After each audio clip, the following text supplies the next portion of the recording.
दिल्ली का master plan क्या है, लैंड पूलिंग मास्टर प्लान से कैसे अलग है, अगले 20 साल तक दिल्ली को हम कैसे डेवलप करेंगे। दिल्ली वालों को सपने ज़रूर दिखाए, हम दिल्ली को पेरिस बना देंगे, लंदन बना देंगे। 70s में शायद दिल्ली सिंगापुर से बेटर डेवलप्ड था, तो ये शायद विजन पिछले सरकार में नहीं था। डंडा भी चला, हमारे यहाँ कुछ ज्यादा ही डेमोक्रेसी है तो झंडा चला। Delhi is $150 billion opportunity. तो गुड़गांव में बहुत ज़्यादा सरकार का रोल नहीं रहा है। इस गुड़गांव को तो प्राइवेट डेवलपर्स ने ही डेवलप किया है। आज का जो गुड़गांव है, हम फ्यूचर की दिल्ली ऐसी देख सकते हैं। Private sector will develop all real estate in Delhi under master plan 2041। अगर आज द्वारका एक्सप्रेसवे में अगर 25 करोड़ रुपए का एकड़ है तो क्या यूईआर पे 25 का रेट नहीं होना चाहिए? और दिल्ली कैपिटल ऑफ इंडिया में अगर लोगों के फार्म हाउस हो जाएं, लोगों को मिल जाए, तो इससे बेहतर क्या बात होगी। क्या फार्म हाउसेस के अलावा यहाँ हमें हाई राइज देखने को मिल सकते हैं, प्लॉटिंग डेवलपमेंट देखने को मिल सकती है, और क्या अफोर्डेबल। तो दिल्ली का द्वारका एक्सप्रेसवे यूईआर साबित हो सकता है। 1 लाख करोड़ आप ये कहना चाहते हैं कि इन्वेस्टमेंट हो चुकी। मास्टर प्लान करंट स्थिति उसकी क्या है, किसके पास गया हुआ है? एलजी से पास हो गया है, दिल्ली सरकार से पास हो गया है, सेंटर के पास है या दिल्ली के पास है? क्या करंट पोजीशन है, वो थोड़ा सा आप बताइए। वेलकम फ्रेंड्स, आज मैं आपके लिए अपने चैनल पर एक बेहतरीन और या कहें अपना सेकंड पॉडकास्ट लेकर आया हूं। इस पॉडकास्ट में आपको बहुत सारी ऐसी चीज़ें जानने को मिलेंगी जो अभी तक आपने नहीं सुनी होंगी। आज हम बात करेंगे दिल्ली पर, दिल्ली के मास्टर प्लान पे बात करेंगे। जब से रिजीम चेंज हुई है दिल्ली में, दूसरी पार्टी की सरकार आई है, तब से ये बहुत तेज़ी से बात चलने लगी है कि दिल्ली का जो नया मास्टर प्लान है वो बहुत जल्दी इन्फोर्स हो जाएगा, इम्प्लीमेंट हो जाएगा। उसके इम्प्लीमेंट होने से दिल्ली के रियल इस्टेट पे क्या फ़र्क पड़ेगा और दिल्ली के आसपास, दिल्ली की वजह से जो रियल इस्टेट ग्रो किया है, फॉर एग्जांपल हम बात करें गुड़गांव की, नोएडा की, वहाँ पर क्या असर पड़ने वाला है, इन सब चीज़ों के बारे में जानेंगे। और हमारे शहर क्यों चाइना के शहरों की तरह, क्यों हमारे यूएस के शहरों की तरह, और क्यों हमारे यूरोपियन कंट्री के जो शहर हैं उनकी तरह क्यों नहीं बन पाए हैं, उसकी क्या वजह है, उन पे भी बात करेंगे। हमारे अर्बनाइजेशन की प्लानिंग पे क्या कमी रह गई है, उस पे बात करेंगे। और इन सब टॉपिक पे बात करने के लिए जो गेस्ट है मेरे पास, मुझे लगता है कि उससे बेहतर और कोई गेस्ट हो नहीं सकते इस पे अब डिटेल में आपसे बात करने के लिए और आपको बताने के लिए। जो गेस्ट हैं उनका करीब 2 दशक का एक्सपीरियंस है अर्बनाइजेशन प्लानिंग पे, मास्टर प्लान पे वो काम कर रहे हैं।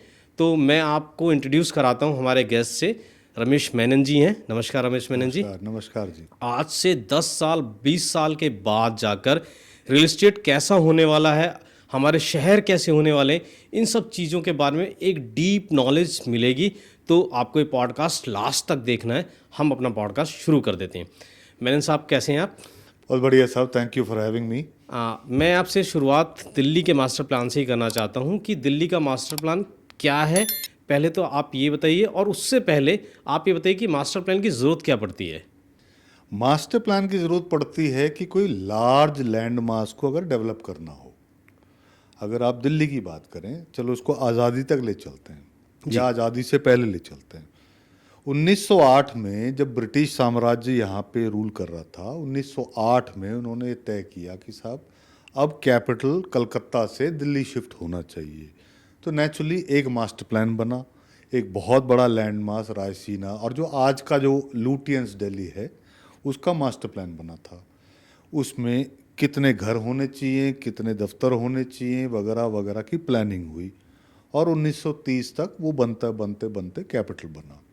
47 में आज़ादी आई हमें, और उसके बाद तो दिल्ली में अगर लुटियंस दिल्ली और कुछ चुनिंदा जो गांव थे, जैसे मेहरौली तहसील, नजफगढ़ तहसील, इन तहसीलों के इर्द गिर्द कुछ रिहायशी इलाके थे और आबादी आज़ादी के टाइम करीब 8 से 9 लाख थी पूरे दिल्ली की। तो 1954 में ये दिल्ली लैंड रिफॉर्म एक्ट आया, क्योंकि संपूर्ण दिल्ली ये रिहायशी इलाके और लुटियंस के अलावा एग्रीकल्चर था। तो नेचुरली अब राजधानी थी तो उसको एडमिनिस्ट्रेटिवली नए संगठनों की ज़रूरत थी। तो म्यूनिसिपल कॉरपोरेशन बना, फिर डीडीए बना, ताकि पूरे शहर का एक मास्टर प्लान बन सके, सुनियोजित एक डेवलपमेंट प्लान बने। ओके। तो 61-62 में पहला मास्टर प्लान बना जिसने ये एक विजन रखा कि अगले 20 साल तक दिल्ली को हम कैसे डेवलप करेंगे, और उसमें नेचुरली एक पूर्वानुमान होता है कि हमें इतने मकान चाहिए होंगे, इतने ऑफिस चाहिए होंगे, इतना लैंड मास कैंटोनमेंट के लिए चाहिए, इतना नेचुरल रिसोर्स चाहे जंगल हो, कैनाल्स हों, वाटरवेज हों, वगैरह वगैरह के लिए। तो उसको, उस पूरे प्रक्रिया को मास्टर प्लानिंग कहते हैं। तो वो हर 20 साल के लिए प्लान बनता है। इस वक्त जो प्लान कार्यान्वित है वो मास्टर प्लान 2021 है, और 2041 जब भी लेजिटिमेटली उसको गैजेट नोटिफाई करेंगे तो वो इस प्लान को सुपरसीड करेगा। ओके जी। तो मेरे को ये जानना है कि दिल्ली को जब हम देखते हैं तो दिल्ली तो हमें हर जगह से पूरा पैक्ड नज़र आता है, कॉलोनीज़ हैं, बिल्डिंग्स हैं। तो आप कह रहे हो कि लैंड का जो बहुत बड़ा पार्ट होता है उसको डेवलप करने के लिए मास्टर प्लान बनता है। तो दिल्ली में ऐसा अभी लैंड है कहाँ पर, वो थोड़ा सा हमारी ऑडियंस को आप बताइए कि जहाँ ये मास्टर प्लान इन्फोर्स होगा और वहाँ कुछ डेवलपमेंट आएगी। तो इसको दो भागों में बांट लेते हैं। जी। पहला कि अगर हम मास्टर प्लानिंग की प्रक्रिया देखें या दिल्ली के ग्रोथ को देखें पर से, दिल्ली में औसतन 5 लाख आदमी पलायन करके दिल्ली आता है हर साल। हर साल।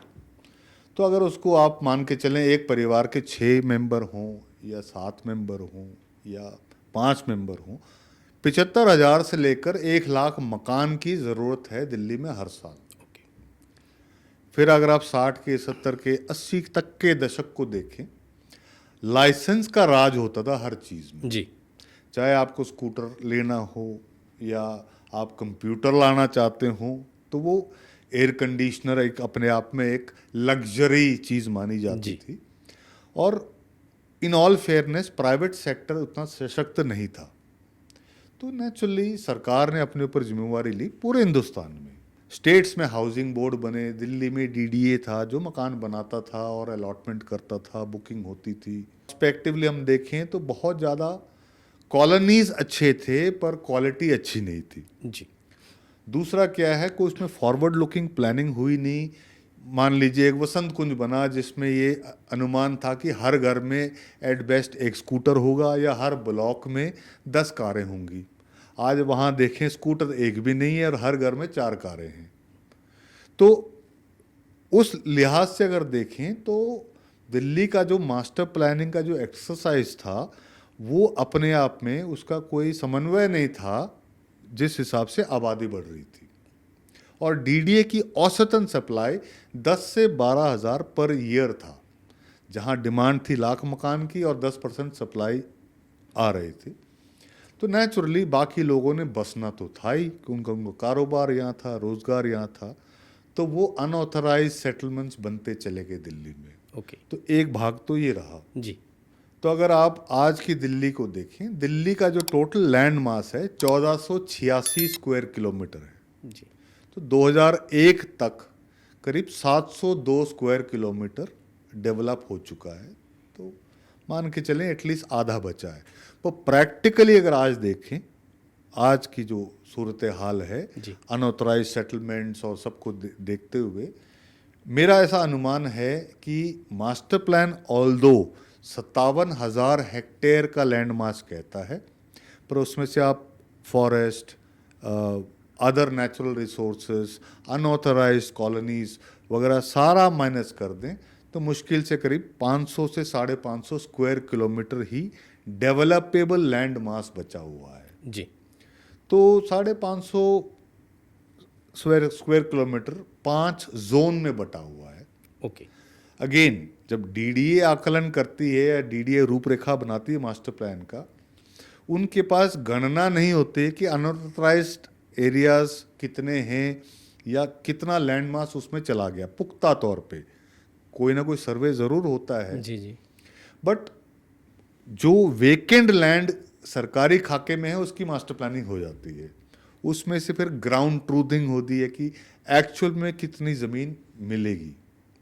तो ये द्वारका से आगे एल जोन है, रोहिणी से आगे एन जोन है जी, और NH1 चंडीगढ़ हाईवे के राइट साइड और लेफ्ट साइड में P1 और P2 जोन है। ओके। और साउथ दिल्ली जहाँ छतरपुर, मोर पॉपुलरली नोन एज छतरपुर, उसको जे जोन कहते हैं।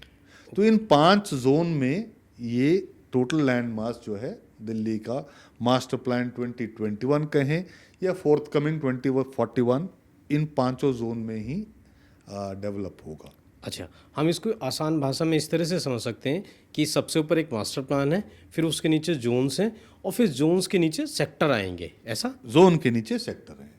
आज करीब 123-124 सेक्टर बने हैं मास्टर प्लान में, जो प्लान हो रखा है। अब हर सेक्टर का औसतन साइज 450 से 500 एकड़ मान के चलें, ग्रॉस लैंड। तो वो उस हर सेक्टर के अलग प्लानिंग होगी। आप उसको सेक्टर कह लें, ब्लॉक कह लें, जैसे द्वारका बना है, जी। द्वारका, रोहिणी बना है, इसमें भी सेक्टर्स बने हैं। जी, तो जी। एक बड़ा लैंड मास है जो मास्टर प्लान है, जो पूरे शहर को कवर करता है। उसमें डेवलप्ड एरियाज और टू बी डेवलप्ड एरियाज दोनों कवर होते हैं। जोनल प्लान दिल्ली ABCDEFG इस तरह P तक बना हुआ है, वो सेक्टर्स जोनल प्लान है। जोनल प्लान के तहत सेक्टर्स बने हैं, जैसे एल जोन में 41 सेक्टर है, कहीं 37 सेक्टर है, किसी जोन में 13 सेक्टर है। फिर उन सेक्टर्स के सेक्टर प्लान बनेंगे, यानी जो internal roads, sewer, road, parks, amenities का नेटवर्क, जो ट्रंक इंफ्रास्ट्रक्चर से सेक्टर का इंफ्रास्ट्रक्चर जुड़ेगा। ओके। और फिर उसके अंदर प्रोपोर्शनेटली कितनी रिहायशी ज़मीन होगी, उसका एक मापक है। 53% रिहायशी होगा, 5% कमर्शियल होगा, 2% पब्लिक सेमी पब्लिक यूज़ के लिए होगा।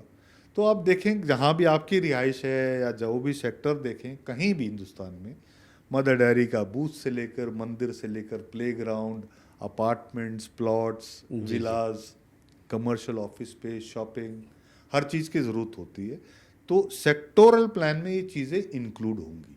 ओके, मैं आपको थोड़ा सा पीछे की तरफ ले जाना चाहता हूँ। मैं 1950-60s की बात करता हूँ, जब हमारा देश ही आज़ाद हुआ था। तो उस टाइम पर कुछ प्राइवेट डेवलपर्स ने, जैसे आपका साउथ दिल्ली है, जीके है, यहाँ पर कुछ कॉलोनी बसाई थी, तो बहुत अच्छे से काम हो रहा था। बट फिर ये DDA एक्ट आया, उसके बाद प्राइवेट प्लेयर्स को आउट कर दिया गया और ये कहा गया उस एक्ट में कि यहाँ पर ये हमारी जो DDA जो है, सरकारी एजेंसी है, यही डेवलपमेंट करेगी। तो मुझे लगता है कि उस वजह से शायद दिल्ली में प्राइवेट प्लेयर्स का पार्टिसिपेशन नहीं हो पाया और दिल्ली पिछड़ गई।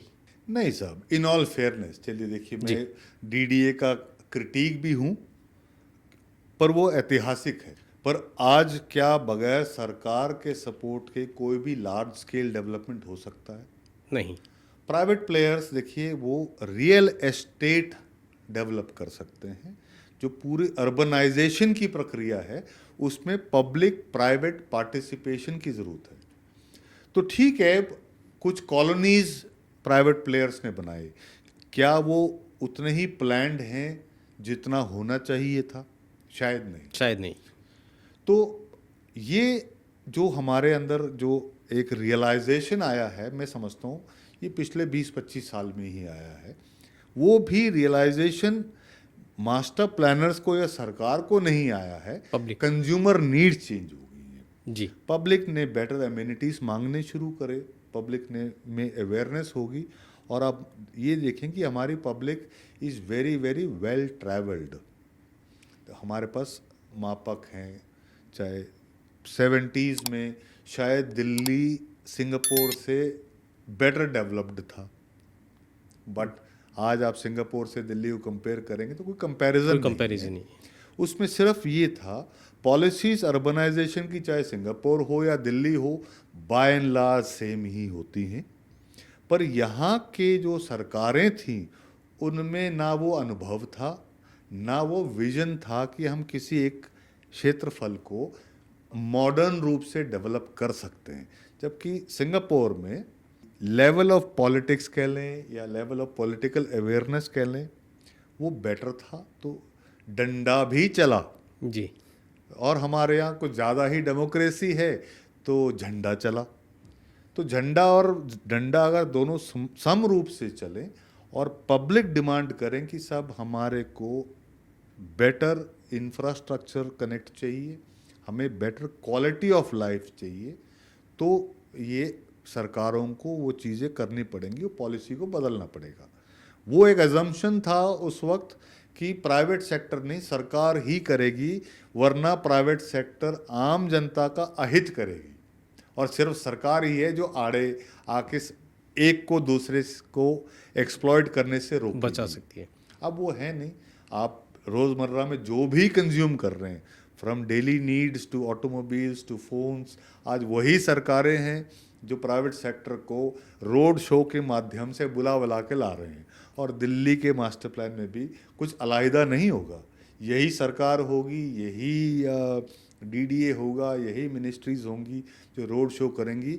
और बड़ी मात्रा में हमारे को इन्वेस्टमेंट की ज़रूरत है। सिर्फ ज़मीन होना हाथ में डेवलपमेंट नहीं हो सकता। सिर्फ कुछ डेवलपर आ जाएं और कहें कि सब हम तैयार हैं। एक्चुअली फॉर एवरी डेवलपमेंट एक बड़ी मात्रा में इन्वेस्टमेंट की ज़रूरत है। इसलिए रोड शोज़ भी होंगे और यही आप और हम होंगे जो इसको स्पीयर हेड कर रहे होंगे विद द गवर्नमेंट और पैरेलल टू द गवर्नमेंट। जी, आपने रोड शो की बात की तो अभी 4 दिन पहले ही दिल्ली का बजट आया था, उसमें ये बात कही गई है कि हम भी, जैसे दूसरे स्टेट है, राजस्थान करता है, एमपी करता है, यूपी करता है, इन्वेस्टर समिट जो करते हैं, हम भी इन्वेस्टर समिट करेंगे, इन्वेस्टमेंट को हम भी अट्रैक्ट करेंगे। तो मुझे लगता है कि उस तरफ हम बढ़ते हुए जा रहे हैं कि हम दिल्ली में भी इस तरह के कुछ इन्वेस्टर समिट होंगे और इन्वेस्टमेंट को अट्रैक्ट किया जाएगा। लाजमी है। देखिए, इन्वेस्टर क्या चाहता है, ऐसा नहीं है कि विश्व भर में पैसा नहीं है, बहुत पैसा है और उनका इंटेंट भी है हिंदुस्तान में आने का। और हिंदुस्तान में नेचुरली किसी भी शहर को आप देखें, किसी भी देश को, उसका कैपिटल उसका सबसे अट्रैक्टिव डेस्टिनेशन होता है, कह सकते हैं उसका फेस होता है। उसका फेस होता है। फिर किसी स्टेट को देखें, उस स्टेट का कैपिटल उसका फेस होता है जी। क्योंकि एडमिनिस्ट्रेशन गवर्नेंस वहाँ से चलता है। तो दिल्ली में करोड़ों करोड़ों करोड़ों, हमारा एक एस्टिमेशन है जो हमने एक रिपोर्ट भी पब्लिश किया था और इकोनॉमिक टाइम्स ने उसको कैरी भी किया था, वो ये था कि Delhi is $150 billion opportunity. Okay. और हर साल औसतन 4 से 5 बिलियन डॉलर का निवेश निरंतर आता रहेगा दिल्ली में। अब इन्वेस्टर क्या चाहता है कि मैं पैसे तो ले आऊँगा, पर मुझे आप प्रेडिक्टेबिलिटी दे दीजिए, प्रॉफिटेबिलिटी मैं खुद कमा लूँगा। ठीक है। प्रेडिक्टेबिलिटी यूँ कि सब आप, मैं अगर पैसे निवेश करता हूँ तो ऐसा ना हो कोई पॉलिसी करेक्शन को, डेमोक्रेटिक प्रोटेस्ट या किसी भी अड़चन की वजह से 3 या 4 साल डेवलपमेंट रुक जाए, तो फिर इन्वेस्टर लाजमी पैसा लूज़ करेगा ही करेगा। जी। अगर आप ये कहें कि आप डे या ईयर 1 में आप 500 करोड़ ले आएँ और ईयर 5 में एग्जिट कर सकते हैं, चाहे आप मुनाफा कमाएं या ना कमाएं, हम मात्र जो रिस्पॉन्सिबिलिटी लेंगे वो इंफ्रास्ट्रक्चर की लेंगे, पॉलिसीज़ और रेगुलेशंस की लेंगे, तो क्यों नहीं आएगा। मेरी निगाह में आज भी औसतन 3 से 4 बड़े इन्वेस्टर ऐसे हैं जो मुझे फ़ोन करके पूछते ज़रूर हैं या मुलाकात ज़रूर करते हैं कि साहब क्या होगा। चूँकि हम पॉलिसी वॉचर हैं तो हमारे आके पूछते ज़रूर हैं कि साहब क्या होगा, कैसे होगा, क्या प्रेडिक्टेबिलिटी है, when can we bring in the money और when can we meet the government और when can we meet the people who matter, जो इस पॉलिसी को ग्राउंड पे उतारेंगे। जी। तो वो आज ही फेंस सिटर हैं, पर सरकार उनको इग्नोर कर नहीं सकती। वो सरकार के एक्सप्लिसिट मदद या सपोर्ट के बगैर वो चेक साइन नहीं करेंगे। अब आप कह रहे थे कि किसी भी शहर की डेवलपमेंट में, अर्बनाइजेशन में गवर्नमेंट का बहुत बड़ा रोल होता है। तो मैं इस चीज़ को आगे बढ़ाते हुए आपसे ये जानना चाहता हूँ कि अगर हम एग्जांपल गुड़गांव का लें तो गुड़गांव में बहुत ज़्यादा सरकार का रोल नहीं रहा है। इस गुड़गांव को तो प्राइवेट डेवलपर्स ने ही डेवलप किया है। सरकार का रोल कहाँ था? 80 के दशक में, जब मान लीजिए, ये फेबल्स हैं, स्टोरीज हैं, मैंने केपी सिंह साहब के मुंह से सुना है तो मैं ये दोहरा सकता हूँ। जब उनका एक विजन आया गुड़गांव शहर के बारे में, या उनके मन में आया कि एक बहुत बड़े लैंड मास को हम एक नए शहर के रूप में डेवलप कर सकते हैं, तो वो गए तो सरकार के पास ही। जी। उस तत्कालीन सरकार ने 5, 7, 10 बार, 20 बार, 500 बार वार्तालाप की होगी आपस में भी और प्राइवेट डेवलपर्स के साथ भी। तो सरकार ने पॉलिसीज ऐसे फेवरेबल क्रिएट किए कि डीएलएफ हो या यूनिटेक हो या अंसल हो या XYZ, सारे डेवलपर्स को उन्होंने आकर्षित किया। ट्रिगर हमेशा सरकार की तरफ से ही चलता है। ओके। इंफ्रास्ट्रक्चर के जो इन्वेस्टमेंट हैं वो सरकार करती है, जो अर्बन डेवलपमेंट की पॉलिसीज हैं वो सरकार लिखती है, प्राइवेट डेवलपर उसको मात्र फॉलो करता है। तो 80 के दशक में जो पॉलिसीज लिखी गई उस बेसिस में मान लीजिए डीएलएफ ने 2000 एकड़ खरीदे या यूनिटेक ने 1000 एकड़ खरीदा या प्राइवेट डेवलपर्स ने मिलके फर्स्ट ट्रांच में 10,000 एकड़ खरीदा। वही 10,000 एकड़ बढ़ते बढ़ते बढ़ते आज ऑलमोस्ट 35,000 हेक्टेयर का विशाल एरिया गुड़गांव है। जी। रियल एस्टेट आज भी प्राइवेट डेवलपर क्रिएट कर रहा है और अर्बन इंफ्रास्ट्रक्चर सरकार ही दे रही, चाहे पानी हो, बिजली हो, रोड्स हो, मेट्रो हो, वगैरह वगैरह वगैरह। हाँ, कहीं ना कहीं जब प्राइवेट सेक्टर और पब्लिक सेक्टर और गवर्नमेंट पॉलिसी मेकर का एक अच्छा समागम बनता है तो द ट्रस्ट इंक्रीजेस, तो वो फिर एक दूसरे के साथ मिलकर ये कहते हैं जी पब्लिक हित में व्हाट इज बेस्ट। देखिए, प्राइवेट सेक्टर इन्वेस्ट करता है प्रॉफिट के लिए, आप उनके प्रॉफिट पे नज़र मत रखिए, आप उनके प्रॉमिस और डिलीवरी पे नज़र रखिए, तो सरकार अपना रोल बखूबी खेलती है और प्राइवेट सेक्टर अपना रोल बखूबी खेलेगा। और कंज्यूमर डिसाइड करता है मुझे किस किस्म का प्रोडक्ट चाहिए, तो सरकार नहीं तय करती। पहले सरकार तय करती थी किस किस्म के कपड़े हम पहनेंगे, किस किस्म का स्कूटर हम लेंगे, किस किस्म की रोटी हम खाएंगे। आज तो कंज्यूमर डिसाइड करता है, प्राइवेट सेक्टर डिलीवर करता है, सरकार फैसिलिटेट करती है। बाय एंड लार्ज सरकार पहले प्रोडक्ट डिलीवर करती थी, अब वो फैसिलिटेटर की भूमिका में आ गई है। बिल्कुल, सरकार अब प्रोवाइडर नहीं है। स्पेशली हाउसिंग, ऑफिस स्पेस, ये सब आप देखें, मतलब आपका जो रोजगार है, आपकी रिहाइश है, ये सरकार नहीं प्रोवाइड कर रही। जी। अब हाउसिंग बोर्ड्स तो नदारा दिए, लगभग खत्म है। तो बड़ी मात्रा में अगर सप्लाई चाहिए तो सरकार, जैसे आपने गुड़गांव का मिसाल लिया, तो सरकार ने हाउसिंग पॉलिसी के तहत अफोर्डेबल हाउसिंग की बात की या इकोनॉमिकली वीकर सेक्शंस के लोगों के लिए हाउसिंग पॉलिसी लिया है। और उन्होंने प्राइवेट सेक्टर को कहा, साहब हम इसको प्रेडिक्टेबल करते हैं, आप एक लैंड मास खरीद लीजिए, हम उस पर लाइसेंस देंगे आपको, आप प्रोडक्ट को मैन्युफैक्चर करिए एफिशिएंटली और हम जिस प्राइस पे आपको कहेंगे उस प्राइस पे आप इतने यूनिट आप अलॉट कर दीजिए टू प्राइवेट इंडिविजुअल्स, और जिस पे सरकार की एक निगरानी रहेगी। तो ये ड्रॉ ऑफ लॉट्स की जो ऐड देखते होंगे अखबार में, उसमें डिस्ट्रिक्ट कलेक्टर एक ओवरसीइंग या सुपरवाइजिंग अथॉरिटी होती है। अब जब हम गवर्नमेंट की बात कर रहे हैं तो मैं थोड़ा सा इसी पे फोकस करना चाहता हूँ कि लगभग 10 साल के बाद, 12 साल के बाद दिल्ली की जो रिजीम है वो चेंज हुई है, सत्ता का परिवर्तन हुआ है। उसके बाद से ही 2041 के मास्टर प्लान की ये ज़्यादा चर्चा जोर पकड़ चुकी है कि अब मास्टर प्लान जल्दी पास हो जाएगा, पॉलिसी में इम्प्लीमेंटेशन हो जाएगा। तो सबको पता ही है, किसी कोई छुपी हुई बात नहीं है कि पिछली जो सरकार थी और उसके ऊपर जो सेंट्रल गवर्नमेंट बैठी थी उनके बीच में कोऑर्डिनेशन की कमी थी। अब जो सेंट्रल में गवर्नमेंट है और जो स्टेट में गवर्नमेंट है वो एक ही पार्टी की है।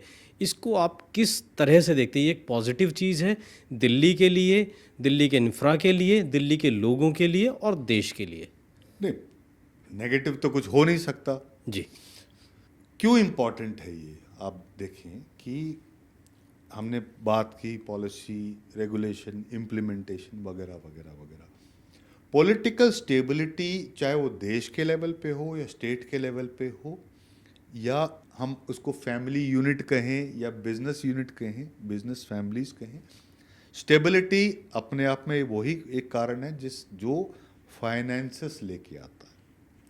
दूसरा, सेंटर और स्टेट में एक यूनिसन होना ज़रूरी इसलिए है कि चलिए दिल्ली का तो ये है कि दिल्ली फुल स्टेटहुड नहीं है, पार्शियल स्टेटहुड है। अगर आप दिल्ली को हरियाणा से कंपेयर करें या यूपी से कंपेयर करें, मान लीजिए सेंट्रल गवर्नमेंट एक नेशनल हाईवे का प्रोजेक्ट लाना चाहता है जी, या रिवर इंटीग्रेशन का प्रोजेक्ट लाना चाहता है या किसी भी लैंड मास को अर्बन डेवलपमेंट का प्रोजेक्ट लाना चाहता है। हमारे कॉन्स्टिट्यूशन के हिसाब से हर स्टेट अपने आप में इंडिपेंडेंट है। जी हर स्टेट के व्यक्ति अपने या चुने हुए नेता या कह लिए गवर्नमेंट कह लीजिए, वो अपने लोगों के हित के हिसाब से रूल्स लॉज पॉलिसीज क्रिएट करते हैं। जी और रियल एस्टेट एक स्टेट सब्जेक्ट है या लैंड एक स्टेट सब्जेक्ट है। तो सेंट्रल गवर्नमेंट और स्टेट गवर्नमेंट के बीच अगर कोऑर्डिनेशन होगा तो सबसे बड़ी अड़चन है लैंड एक्विजिशन की। तो एक तो वो सॉल्व होता है। अगर उसी लिहाज से हम देखें, दिल्ली में 2007 में ये मास्टर प्लान आया था 2021 का। जी यूईआर ड्राइंग बोर्ड पे मैंने 2006 में देखा हुआ है, ड्राइंग बोर्ड के यूईआर 1, 2 और 3। क्यों ये 2019 में बनना शुरू हुआ? क्योंकि पहले कोऑर्डिनेशन नहीं था। बाद में चलिए, अब हकीकत तो कैमरा पे नहीं बोला जाता, बट फैक्ट तो ये है कि सेंट्रल गवर्नमेंट ने एक जिद लगाई कि साहब इतना लैंड आप हमें दीजिए। अगर लैंड एक्विजिशन पॉसिबल नहीं है तो मेजर पोर्शंस को हम एलिवेट कर देते हैं। तो आप यूईआर 2 पे आप चलेंगे तो 16-17 अंडरपास और ब्रिजेस को आप क्रॉस करेंगे। जी अगर यही तालमेल होता 2007 में सेंटर और स्टेट में, ये छोड़ दीजिए कि बीजेपी है या कांग्रेस है, और पॉलिटिकल विल होती तो यूईआर शायद 2012-13 में बन जाना चाहिए था।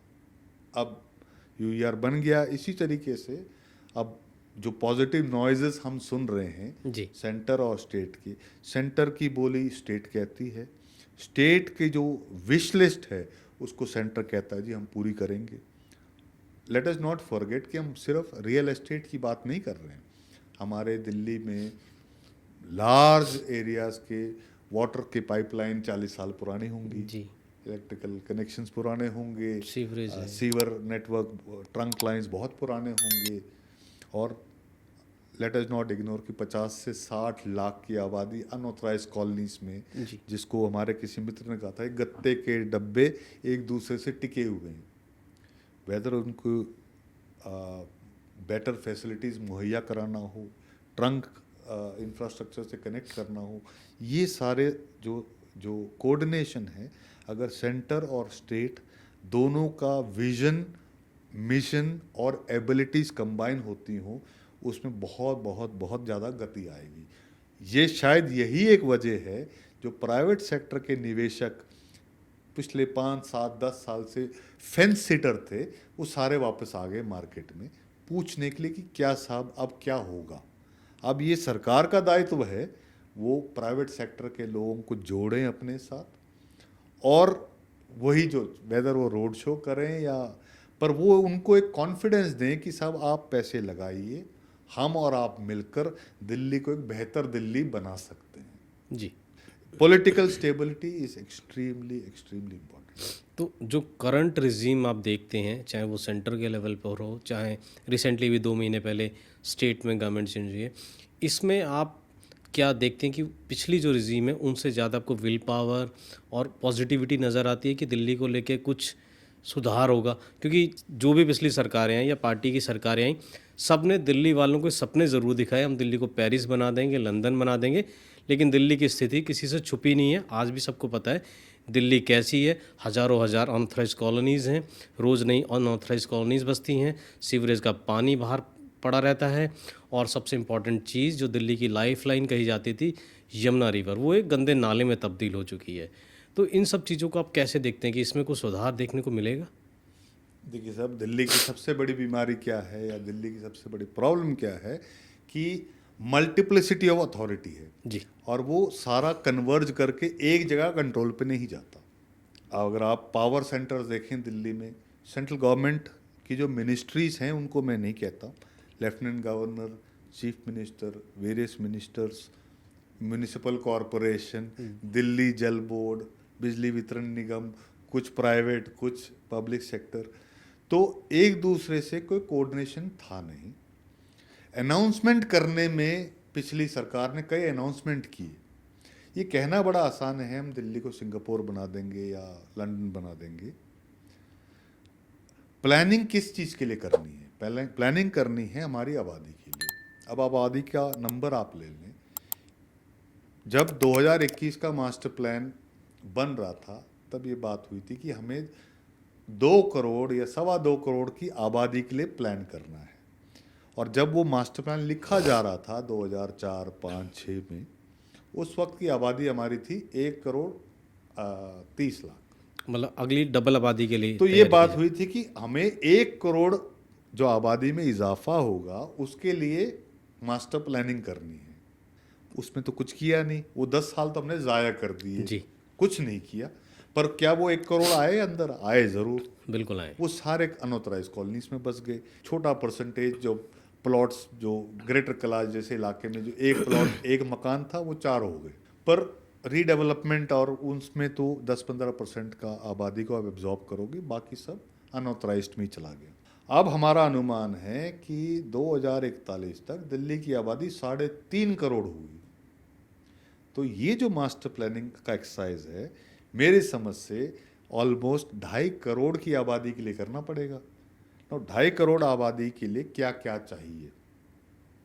हर श्रेणी में, हर टिकट साइज में लोग, जो हमारे आपके जैसे लोग जो एक पर्टिकुलर तबके के साथ लार्जली इंटरेक्शन करते हैं, वो फार्म हाउसेस या लग्जरी या गुड़गांव और डीएलएफ के 200 करोड़ के फ्लैट, इनकी बातें करते हैं। पर जो पलायन करके आते हैं वो कौन है? उनके लिए मकान कौन मुहैया कराएगा? तो जो संस्थाएं थी पिछली सरकारों की, या आज भी संस्था है पर मैंने उनको कुछ करते नहीं देखा, वो है Delhi urban shelter improvement board, DUSIB. DUSIB. आपने कहाँ देखा है कि डूसिब ने एक 10,000 मकान लार्ज स्केल बनाए और उसकी अलॉटमेंट होगी? नाइट शेल्टर बनाते हुए देखा है मैंने तो ड्यूसिब को। नहीं, पर नरेला, बापडोला, इसमें डूसिब के मकान बने हैं, वो बन के खंडर हो गए, खंडर होके हैंडओवर नहीं ढहने हुए। वाले हैं, हैंड ओवर नहीं किया। उसी तरह DSi DC, industrial development corporation, आप बताइए ना, पिछले 10 साल, 15 साल, 20 साल में ऐसा कौन सा इंडस्ट्रियल पार्क बना दिया? कुछ नहीं। उस 20 साल में क्या हरियाणा ने पूरा मानेसर बना दिया? बिल्कुल। क्या हरियाणा केएमपी के इर्द गिर्द कभी टेक्सटाइल पार्क, कभी खरखोदा, कभी कुछ आईटी पार्क, कभी ग्लोबल बातें होती हैं? यूपी जैसे शहर कहते हैं जी हम यहाँ पे ये कॉरिडोर बना रहे हैं जिसमें डिफेंस कॉरिडोर कहलाएगा। जी। हर स्टेट कुछ ना कुछ कह रहा है। So much so Bombay based large corporations Assam में जाके इन्वेस्टमेंट कर रहे हैं। जब कोई कहते हैं जी हम यहाँ पे नेक्स्ट जनरेशन टेक्नोलॉजी पार्क हम असम में लॉन्च करेंगे, क्या दिल्ली में ज़मीन नहीं थी? क्या कंझावला में डीएसआईडीसी के 950 एकड़ है नहीं? क्या रानी खेड़ा में 150 एकड़ नहीं है? क्या बापडोला में 70-72 हेक्टेयर ज़मीन है नहीं? बाउंड्री कर चुके हैं पर उस पर एक्शन कुछ नहीं लिया। ना वो एक कहते हैं ना खाऊंगा ना खाने दूंगा, तो ना करूंगा ना करने दूंगा। तो आपको क्या लगता है कि जो बेंगलोर के आउटस्कर्ट्स में बड़े टेक पार्क्स बने हैं, हमारे यहीं के बच्चे बेंगलोर जाके काम कर रहे हैं। बिल्कुल। वो व्यापार क्या दिल्ली नहीं आएंगे अगर हम एक प्रॉपर उनको एक माहौल दें। तो ये शायद विजन पिछले सरकार में नहीं था। ट्रूथ बी टोल्ड, वो हमेशा बॉटम ऑफ द पिरामिड बातें करते चले गए, बट एक बड़ा विजन होना ज़रूरी है। देखो, मेरा ये मानना है हिंदुस्तानी इतना सक्षम है, आप मात्र फैसिलिटेटर बन जाइए, बाकी तो लोग खुद कर लेंगे। जी। है ना? आप किसी भी चीज़ में देख लीजिए, जो आज हमारे लार्ज बिजनेसेस क्या हैं, manufacturing, ITES, services sector, export services, वहाँ पे सरकार का ना होना बेहतर है, पॉजिटिव हुआ उनके लिए। पॉजिटिव है जी। क्योंकि आप सरकार मात्र फैसिलिटेटर है। वो कहते हैं जी हम रोड सीवर ये नेटवर्क कर देंगे, पॉलिसी आपके लिए प्रेडिक्टेबल बना देंगे, बाकी निवेश आप करें, प्रॉफिट आप करें, हमें टैक्सेस दीजिए। जी। मैंने एक रिपोर्ट लिखा था हाल में ही, हमारा ऐसा मानना है करीब 25,000 करोड़ हर साल टैक्सेस के रूप में दिल्ली सरकार और दिल्ली के जो अर्बन बॉडीज़ को मिल सकती हैं अगर ये मास्टर प्लान गज़ट नोटिफाई हो जाए और यही रोड शोज करके हम प्राइवेट सेक्टर को यहाँ ले आए। लैंड मास बहुत ज़्यादा नहीं है, बट दिल्ली है साहब ये, और देश की दिल्ली का राजधानी हर है। हिस्सा वेल नेटवर्क्ड है। और यहाँ का किसान वो किसान नहीं है जो जो बहुत ही अनपढ़ हो। हर गांव में हर मकान में एक आधा व्यक्ति ऐसा होगा जो किसी महकमे का हिस्सा है, तो दे आर वेल अवेयर, वो पार्टिसिपेट करना चाहते हैं। वो कहते हैं साहब हम आना चाह रहे हैं लैंड पूलिंग में, पर हमें बताओ ना हमारा यील्ड ऑन आवर इन्वेस्टमेंट। आप उसको किसान को किसान क्यों समझ रहे हैं?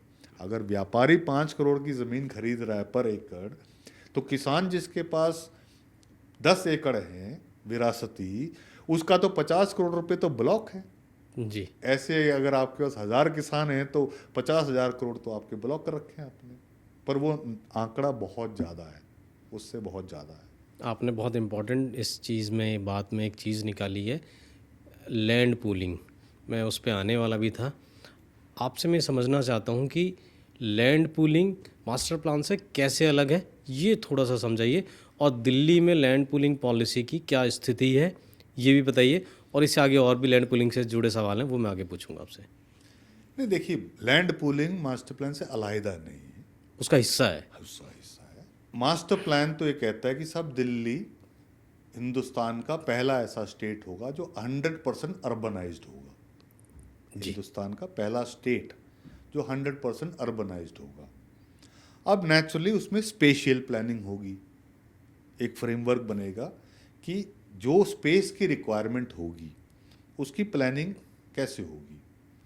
तो कुछ हाई डेंसिटी डेवलपमेंट होंगे, कुछ लो डेंसिटी डेवलपमेंट होंगे, कुछ एग्जिस्टिंग चीज़ों को रीडेंसिफाई किया जाएगा। मिसाल के तौर पर मैं कहूँ कि एल जोन या एन जोन या पी जोन, ये वेकेंट लैंड है इस वक्त। यहाँ पे सरकार को अगर 5,000 एकड़ का डेवलपमेंट करना है, या तो वो एक्वायर कर सकते हैं फोर्सिबली, जो अब पॉसिबल नहीं है, या लैंड ओनर्स को मोटिवेट कर सकते हैं कि साहब आप हमारे साथ जुड़िए और एक प्रोपोर्शनेट एक रिटर्न आपको मिलेगा। तो ये जो लोग सब मिलकर आएंगे, अपने रिसोर्सेज को पूल करेंगे, उसको लैंड पूलिंग पॉलिसी कह दिया। अच्छा, इसको इस तरह से कह सकते हैं कि एक गांव में अगर 100 लोग हैं, 100 में से 80 लोग अपनी ज़मीन को सरकार को देना चाहते हैं कि आप इस पे जो इंफ्रा लेके आना चाहते हो ले आओ, हम आपको ज़मीन देना चाहते हैं, और बदले में सरकार उनका कुछ ज़मीन का हिस्सा रख लेगी और बाकी हिस्सा वापस कर देगी, और उस हिस्से को वो बेचना चाहें तो किसी को बेच दें, इस तरह से कुछ। बिल्कुल बिल्कुल। आज अगर मान लीजिए कोई किसान है, वो अगर उनकी ज़मीन नेचुरली, जब जोनल प्लान भी पब्लिक डोमेन में है तो उनको ये चिन्हित करने में कोई मुश्किल नहीं है कि मेरा लैंड किस सेक्टर में है। मान लीजिए किसी भी गांव, किसी भी एरिया का सेक्टर 1, उसमें किसी किसान के 10 एकड़ हैं। पूरे सेक्टर का जब नक्शा बनेगा, 40% लैंड इंफ्रास्ट्रक्चर की तरफ चला जाएगा जी। 10 से 12% मान लीजिए रोड्स एंड सर्कुलेशन में चला जाएगा, 15% ग्रीन में चला जाएगा। ऐसे यूजर्स हैं, मास्टर प्लान का हिस्सा है। 60% ज़मीन प्लॉट के रूप में, डेवलपेबल प्लॉट के रूप में लैंड ओनर को वापस मिल जाएगा, ठीक है, at no extra cost. Okay. Naturally agriculture land और डेवलपेबल लैंड की वैल्यू में काफ़ी फ़र्क होगा। उसमें कोई कन्वर्जन चार्ज नहीं देना पड़ेगा फार्मर को? नहीं, क्योंकि अभी आपने तो जब पूरे शहर को ही अर्बनाइज कह दिया है जी। तो हर लैंड आज की तारीख में अर्बनाइज्ड है। ठीक और है। वेरियस नोटिफिकेशन आए हैं गांव के नाम लिखकर, जिसमें डीएमसी एक्ट 507 क्लॉज के तहत घोषणा कर दी गई है कि ये गांव और इस गांव का जो एग्रीकल्चर लैंड है आज से अर्बनाइज्ड है। तकरीबन मेरे ख्याल, जहाँ तक मेरा अंदाज़ा है, 45-47 गांव के अलावा सारे अर्बनाइज हो चुके हैं। टोटल इस मास्टर प्लान में कितने विलेजेस आ रहे हैं? करीब 165 है। 95 गांव तो जोनल उसमें हैं, आपके लैंड पूलिंग में, हाई डेंसिटी डेवलपमेंट जिसको कहते हैं, और 47 गांव हैं आपके लो डेंसिटी में जी। और 23 गांव हैं जो पुराने बसे हुए हैं, खासकर साउथ दिल्ली के, जिसको LDRA के एक क्लासिफिकेशन किया था, है वो भी GDA के तहत ही अब।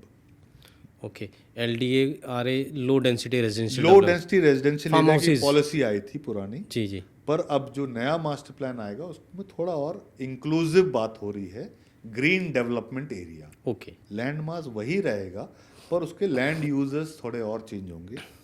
तो मैं कह रहा था स्पेशल प्लानिंग लार्जली दिल्ली का 5 पॉलिसीज के तहत हो रहा है।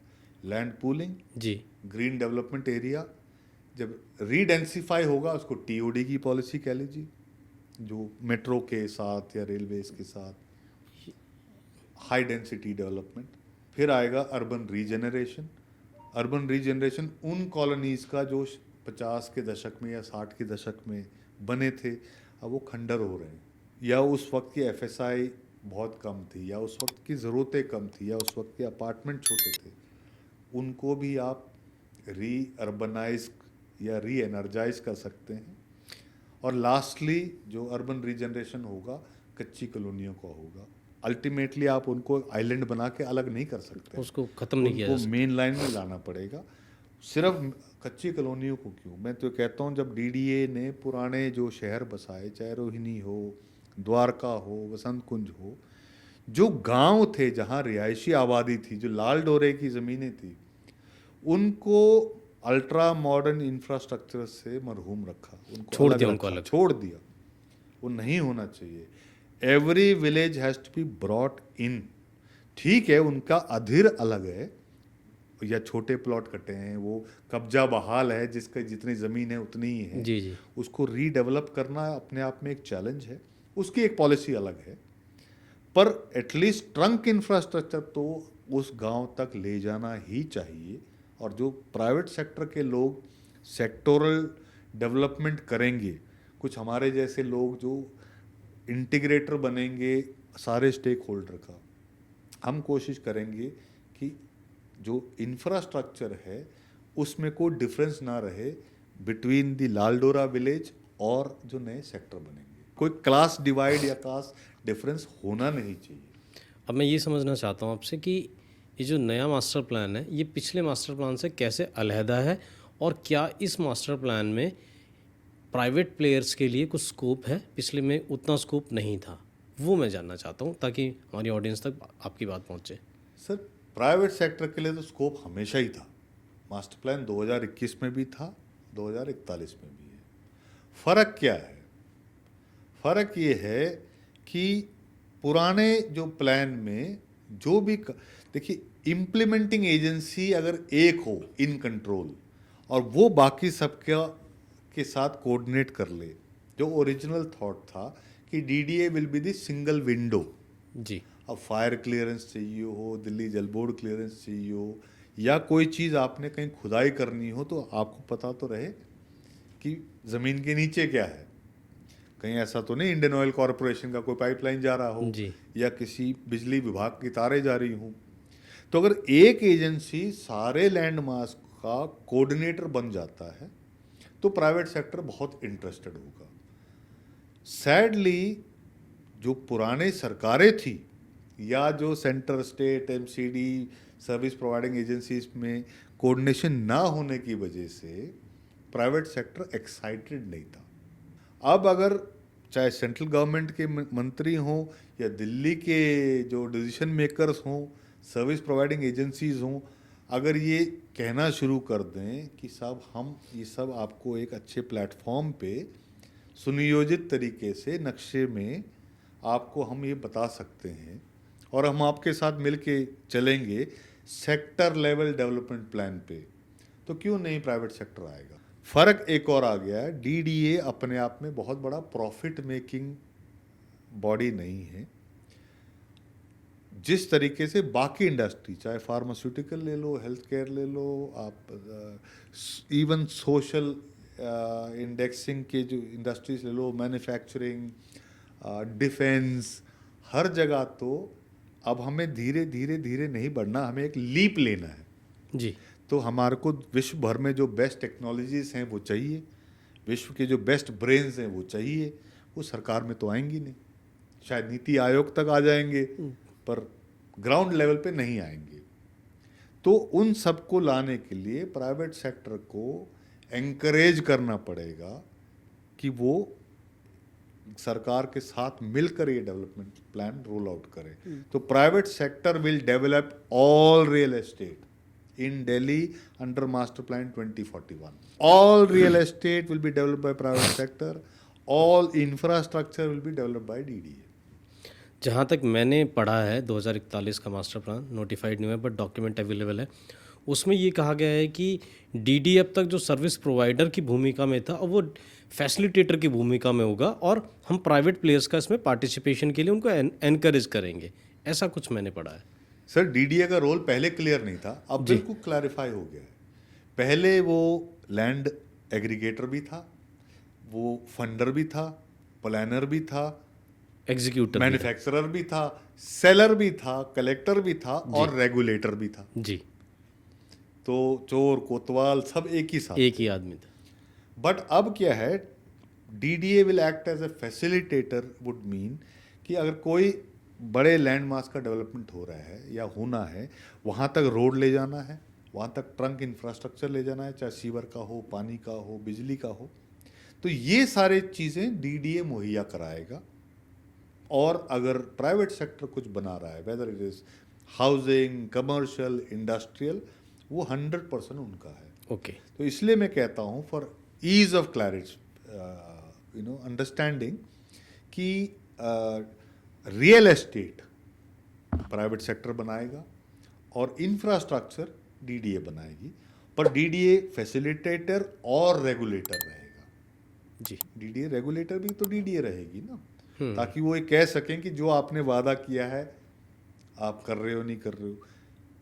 एक बड़ा कॉस्ट लगेगा, ईडीसीज, आईडीसी और कलेक्शंस होंगे, वो कहाँ जमा होंगी, रूल्स, पॉलिसीज, रेगुलेशंस वो कौन फॉर्म करेगा, तो वो सारा रोल डीडीए अपने ऊपर लेगा। और प्राइवेट सेक्टर को एक लैंडमास मिला, वो उसको बड़ी गति से प्रॉफिटेबली डेवलप करेगा।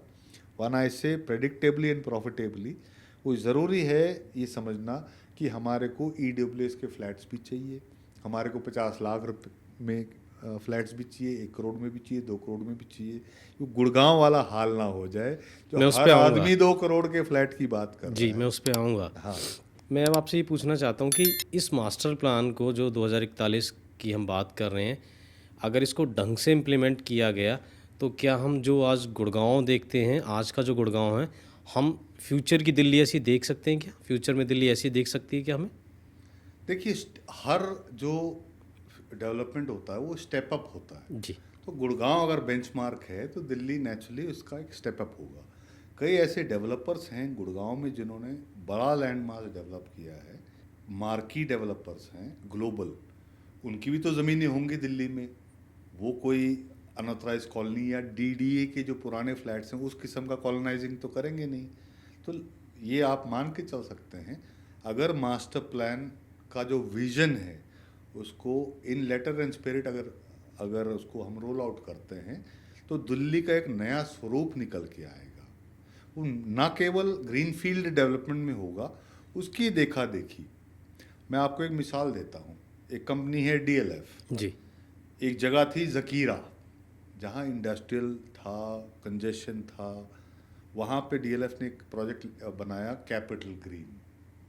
तो क्या वो आज गुड़गांव के स्टैंडर्ड्स ऑफ कंस्ट्रक्शन से बेहतर नहीं है? बहुत अलग। क्या उसके फैसिलिटीज़, एमिनिटीज़ बेटर नहीं है?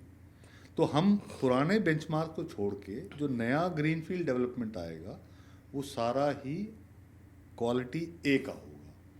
उसमें इंफ्रास्ट्रक्चर का आप देखें, अगर गुड़गांव जब प्लान हुआ था, आज जो सबसे अच्छे इलाके हैं जो 90s और अर्ली 2000 में डेवलप हुए थे, चाहे डीएलएफ फेज़ 1 हो या 2 हो या 3 हो, 9 मीटर 12 मीटर के रोड हैं। अब दिल्ली के जो मास्टर प्लान में सेक्टर के अंदर इंटरनल रोड्स भी 24 मीटर की होंगी, मिनिमम 24 मीटर। हाँ जी। तो अगर 24 मीटर की रोड होगी तो naturally it's a good step up for infrastructure. उसमें पाइपलाइंस और गैस लाइंस ये सब पहले ही प्लान किया जा सकता है। वो चाहे प्राइवेट कंपनी हो या पब्लिक सेक्टर हो, वो इन सब चीज़ों को पहले ही उसी प्लान के तहत मूव कर सकते हैं। तो अगर सेक्टर के लेवल पे एक बड़ा प्लान बनता है, इसलिए मैं बार बार कई लोगों को, खासकर लैंड ओनर्स को कहता हूँ कि सेक्टर प्लानिंग या प्री प्लान स्टेज पे ही आप एक्सपर्ट्स के साथ शामिल हो जाइए, क्योंकि बनने के बाद आप कहोगे काश ये होता, तो अर्बन कैरेक्टर जिस किस्म का होता है उसी हिसाब से आपका यील्ड ऑन इन्वेस्टमेंट निकलेगा, चाहे वो किसान हो। अब ज़मीन का धारक अगर किसान है तो शायद वो नहीं पूर्वानुमान लगा सकता कि अर्बन कैरेक्टर कैसा होना चाहिए। अब उस गांव में प्राइवेट सेक्टर के एक्सपर्ट्स जाके उसका अर्बन कैरेक्टर डिफाइन कर दें तो वो डिफरेंस होगा गुड, बेटर और बेस्ट में। अगर आप बेस्ट की प्लानिंग करेंगे, उसकी डिलीवरी भी बेस्ट होगी, प्राइसिंग भी बेस्ट होगा, तो नेचुरली आपका यील्ड ऑन योर इन्वेस्टमेंट उतना हाई होगा। अब मैं ये पूछना चाहता हूँ कि दिल्ली के चारों तरफ जो डेवलपमेंट हो गई है, इतने बड़े बड़े प्राइवेट प्लेयर्स बैठे हुए हैं, और आप 2041 के मास्टर प्लान की बात कर रहे हैं, इतना स्पेस है, इतना लैंड वैकेंट है, वहाँ इतनी अपॉर्चुनिटी है, क्या उनकी नज़र अब तक उस पर नहीं गई, या कुछ प्रोग्रेस आपको उसमें दिख रही है कि कुछ बड़े प्लेयर्स वहाँ देख रहे हैं, या कुछ बाय करना शुरू कर दिया, या कुछ ने पहले से बाय करा हुआ है? नाम मुझे पता है, आप नहीं बताएंगे, मैं पूछना भी नहीं चाहता, लेकिन क्या प्रोग्रेस है इस पे जानना चाहता हूँ। नहीं, देखिए, आप दिल्ली के जो इन्वेस्टमेंट है या land owners by and large 4 श्रेणियों में बटे हुए हैं। एक कैटेगरी हो गया से डेवलपर्स, जो खुद रियल एस्टेट के डेवलपर्स हैं, मैन्युफैक्चरर्स हैं, उन्होंने ज़मीन ली है, वो अपना कैप्टिव डेवलपमेंट करेंगे। अच्छा, उनके पास ज़मीन है वहाँ हाँ, ज़मीनें हैं। अगला श्रेणी आ गई फैमिली ऑफिसेस, बड़े बिजनेस हाउसेस जो रियल एस्टेट में नहीं हैं पर उन्होंने लैंड में निवेश किया है। नेचुरली वो स्टॉक भी तो आएगा डेवलपमेंट के लिए जी। क्योंकि उन्होंने इन्वेस्टमेंट किया है for a prospective return through development. तीसरी श्रेणी है HNIs की, किसी के पास 5 एकड़ है, किसी को 10 है, किसी को 15 एकड़ है। हाई नेटवर्थ इंडिविजुअल्स ने ज़मीनें खरीदी हैं। अगेन, उन्होंने ज़मीन खेती के लिए तो खरीदी नहीं, बिल्कुल। उन्होंने ज़मीन खरीदी है कि इस पे हमारे इन्वेस्टमेंट पे कोई रिटर्न आए। रिटर्न आएगा कैसे? जब तक वो डेवलपमेंट ना हो, उनको जो उनके विचार से जो रिटर्न आना चाहिए था तभी आएगा। और चौथी श्रेणी है किसानों की, या जिनको ज़मीनें विरासत में मिली है। जब पूरी दिल्ली ही अर्बनाइज हो गई है, कोई ऐसा व्यक्ति नहीं होगा जो कहेगा साहब मेरी ज़मीन तो हो सकती है 20 करोड़ की, पर मैं उस पर पालक उगाऊंगा। नेचुरली अगर सिर्फ किसानी करनी है, आप यहाँ से ज़मीन वेकेट करेंगे और आगे 5 किलोमीटर 10 किलोमीटर आगे हरियाणा में आप कहीं ज़मीन लेंगे और आप किसानी करते रहेंगे। दूसरा, देखिए, लैंड ओनर के इकोनॉमिक्स को समझना इसलिए भी ज़रूरी है कि जो ये विरासती ज़मीनें हैं, क्या वो रिटर्न अपने एसेट पे नहीं पा सकते? अगर आपके घर में अगर 2 तोला सोना है, वो आप कभी उस सोने को मॉर्गेज कर सकते हैं, कभी भी बेच सकते हैं, कभी उसको फॉर्म बदल के कुछ और बनवा सकते हैं। हम या ये सरकार या ये जो पुराना एक सोशलिस्ट माइंडसेट है कि नहीं नहीं वो तो किसान है, उसकी ज़मीन, अरे साहब, वो उसको किसान को व्यक्ति मानिए और उस ज़मीन को एसेट मानिए। एसेट मोनेटाइजेशन की दृष्टि से अगर आप देखेंगे, आज मैं समझता हूँ दिल्ली में 3 लाख करोड़ की ज़मीन किसानों के पास है। 3 लाख करोड़। क्या वो एसेट मोनेटाइज कर सकते हैं? कर सकते हैं। क्या मोनेटाइज करना चाहते हैं? तो 4-5% की मैं कह नहीं सकता, लार्जली सब करना चाहते हैं। क्या आप उसको फैसिलिटेट कर रहे हैं? जनरेशन्स निकल जाती हैं। ये जो पॉलिटिक्स की आपने बात करी, किसी सरकार ने या किसी ग्रुप ऑफ पॉलिसी मेकर्स ने 10 या 15 साल डिसीजन नहीं लिया। आपने नाजायज़ किया है उस किसान के एसेट के साथ, उस व्यक्ति के एसेट के साथ। ना वो मोनेटाइज कर पाए, ना उसका वो सुख अनुभोग कर पाए, और एक जनरेशन ही निकल गया। तो ये हर चीज़ को अगर हम इकोनॉमिक्स की दृष्टि से देखें, खासकर अर्बनाइज्ड लैंड, तो हम किसी को ये नहीं कहेंगे ये बेचारा किसान है। वो बेचारा किसान नहीं है, वो एसेट होल्डर है। अब वो भी समझता है, आज नहीं पता होगा उसको तो किसी प्राइवेट सेक्टर के एक्सपर्ट के साथ मिलके कुछ प्लान कर लेगा। जब किसान के पेट में दर्द होता है, वो MBBS की किताब नहीं पढ़ता है, वो किसी MBBS डॉक्टर के पास जाता है। ऐसे एक्सपर्ट्स हैं, कम हैं पर हैं। जिनके पास ये लैंड ओनर्स जाके अपने सेक्टर की प्लानिंग की बात कर सकें।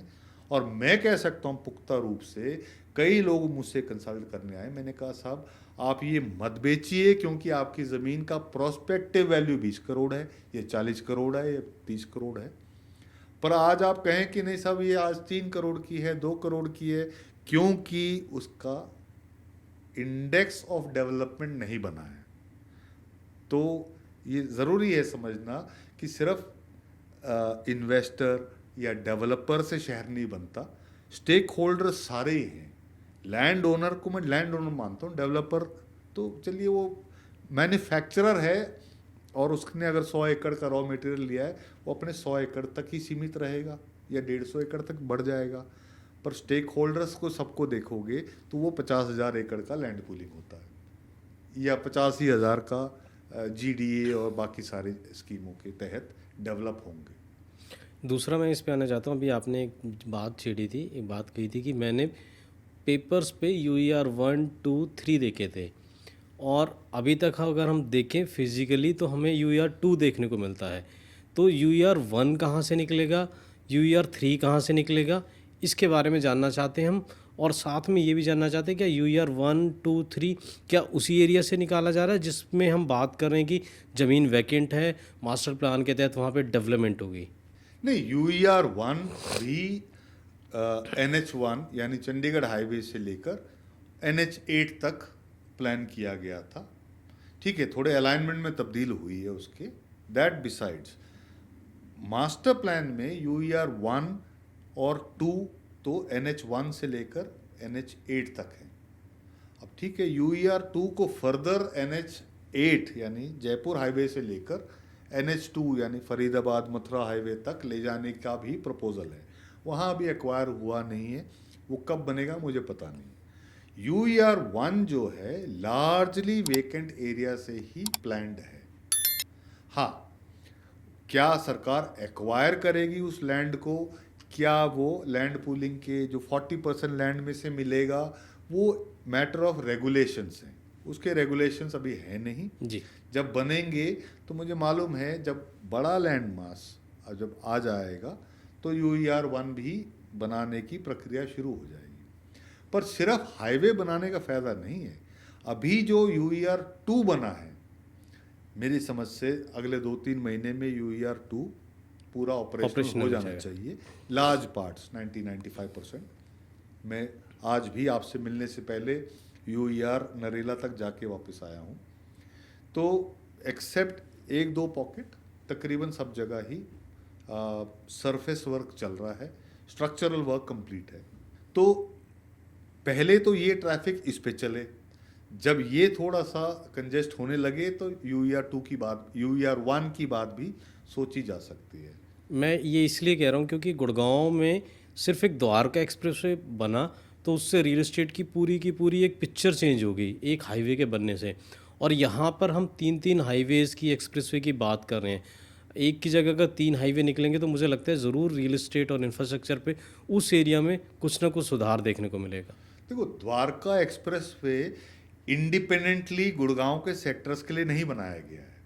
अगर आप NCR प्लानिंग बोर्ड का पूरा ग्रिड देखें, UER या आप इसको 5 साल 6 साल 8 साल पहले ले जाएं, सारा ट्रैफिक ऑलमोस्ट 50,000 ट्रक रोज रात को आके गुड़गांव शहर पार करके दिल्ली पार करते हुए UP हरियाणा राजस्थान जहाँ भी। तो अब पेरिफेरल रोड जितने बन गए, वेस्टर्न पेरिफेरल या ईस्टर्न पेरिफेरल, और ऐसे तमाम मेरी नज़र में करीब 11 या 12 ऐसे हाईवेज और एक्सप्रेसवेज हैं जो दिल्ली को देश के बाकी हिस्सों से कनेक्ट करेगा। दूसरी चीज़, वो दिल्ली को डीकंजेस्ट भी करेगा। And let us not forget, Delhi trade का हब है। एयरपोर्ट यहाँ इंटरनेशनल इतना बड़ा, जिस पे हम फोरकास्टेड है कि हमारे दिल्ली एयरपोर्ट से सालाना करीब 10 करोड़ यात्री सफ़र करेंगे। वो लोड हम हैंडल करेंगे। तो ये ज़रूरी है कि पानीपत से दिल्ली का रास्ता अगर 1 घंटे का या 70 मिनट का होना चाहिए, होना ही चाहिए, वरना वो आज़ादपुर मंडी के चौक पे ही 70 मिनट फंस जाते थे। तो ये UERs जो हैं सिटी को डीकंजेस्ट करेगा और सिटी को देश के बाकी हिस्सों से पुख्ता जोड़ेगा। आपने द्वारका एक्सप्रेसवे की बात की, द्वारका एक्सप्रेसवे यूईआर को मुंबई एक्सप्रेसवे से कनेक्ट करता है, तो वो एक बड़ा लूप है। हाँ ठीक है, उसके इर्द गिर्द रियल एस्टेट डेवलप होगा, वो प्राइवेट सेक्टर अपना निवेश करता है, अपना प्राइसिंग तय करता है और अपना बेचता है। उसमें तो सरकार ने खाली कमिट करना होता है इंफ्रास्ट्रक्चर में। तो UER-1, UER-2, Dwarka expressway development economics same रहेगा। अगर आज द्वारका एक्सप्रेसवे में अगर 25 करोड़ रुपए का एकड़ है, तो क्या UER पे 25 का रेट नहीं होना चाहिए? मैं आऊँगा उस पे ही आना चाहता हूँ मैं। और मैं अपनी ऑडियंस को एक बार बीच में बता दूँ कि जिन लोगों को यूईआर का मतलब ना पता हो, तो यूईआर का मतलब है अर्बन एक्सटेंशन रिंग रोड, ये इसकी फुल फॉर्म है। और ज़्यादा डिटेल के लिए आप एक बार गूगल पे भी चेक कर सकते हैं कहाँ से ये निकल रहा है और कहाँ से प्रपोज्ड है, प्लानिंग में है ये। तो मैं इसी पे आने वाला था कि अगर हम दिल्ली और गुड़गांव के तो गांव हैं, गुड़गांव जैसे ही हम गुड़गांव में एंट्री करते हैं तो वहाँ पर 1 एकड़ 40 करोड़ का भी आ जाता है। और दिल्ली के बॉर्डर में या दिल्ली का कोई गांव है, वहाँ ये 5 करोड़ 6 करोड़ 4 करोड़ में 1 एकड़ आता है। तो क्या जब ये मास्टर प्लान इम्प्लीमेंट हो जाएगा 2041, तो ये 6 करोड़ वाला जो एकड़ है ये 20 करोड़ 30 करोड़ तक पहुँच सकता है क्या? देखिए, अब सरकार तय नहीं करती रेट, रेट तो prices of land market forces तय करती है। जी।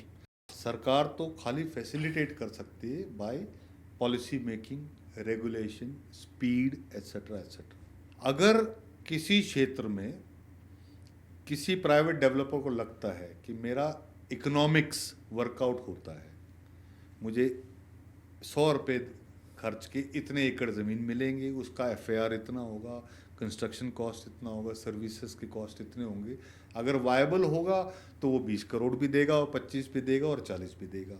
अगर अनवायबल है तो मार्केट फोर्सेस अपना तय ढूंढ लेती हैं कि ये 6 की चीज़ 12 की होनी चाहिए या 18 की होनी चाहिए। तो इसका कोई पुख्ता फॉर्मूला नहीं है, बट दिल्ली के फेवर में क्या जाता है, Delhi is a demand led market. हमने जब बातचीत शुरू की, हमने पॉपुलेशन की बात करी जी। जब 2-2.5 करोड़ आबादी के लिए आप एक शहर क्या प्लानिंग कर रहे हो, उसमें 25-30% आप मान लीजिए रीडेवलपमेंट से आ जाएगा, ऑलमोस्ट 70% तो ग्रीन फील्ड होगा। वो ग्रीन फील्ड अगर वायबल होगा, जिन क्षेत्रों में 20 करोड़ में, वहाँ 20 का बनेगा, जहाँ 10 की वायबिलिटी होगी यहाँ 10 का बनेगा, जहाँ अनवायबल होगा because of natural features of the land, तो वो शायद 5 का ही रह जाए। इसलिए मैं कहता हूँ कि अब ये लैंड खरीदने और बेचने का व्यापार नहीं रह गया है।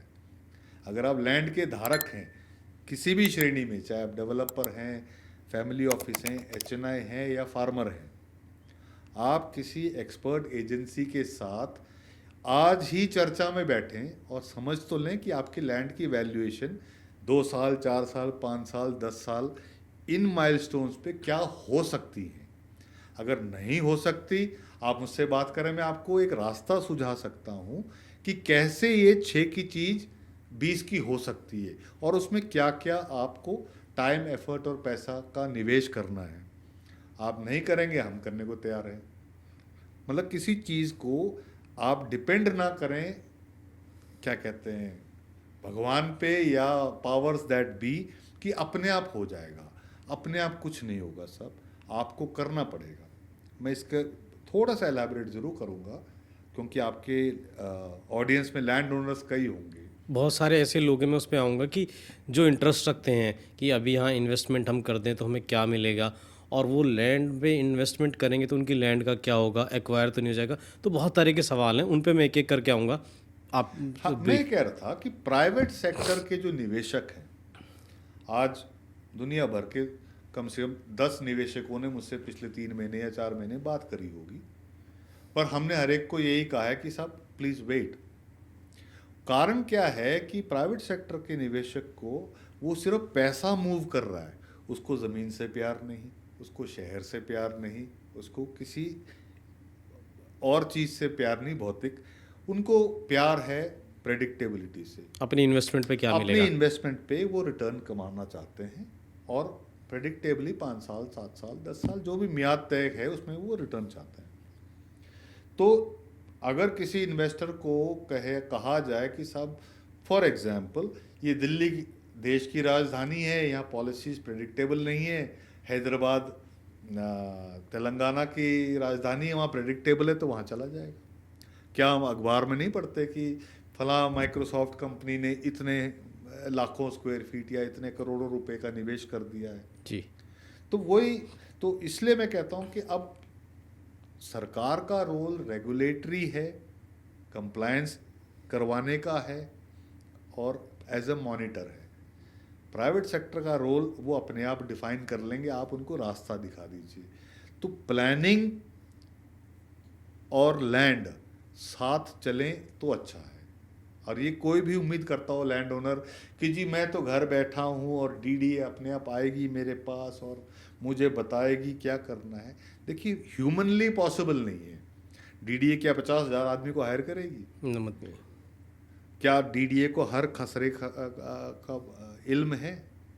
उनको नक्शे का इल्म है, प्लानिंग है। तो वो प्राइवेट सेक्टर के जो प्लानिंग एक्सपर्ट्स हैं, कंसोर्टियम्स हैं, उनके साथ वो काम करेंगे। अब मैं एक एग्जांपल से इसको समझना चाहता हूँ। मान लीजिए मैं एक इन्वेस्टर हूँ और दिल्ली के मास्टर प्लान को इम्प्लीमेंट होने से पहले या इम्प्लीमेंट हो भी जाए, मैं इस एरिया में जो वैकेंट लैंड है यहाँ पे इन्वेस्टमेंट करना चाहता हूँ। तो मेरी क्या प्रोसेस रहेगी, कैसे मैं एंट्री कर सकता हूँ?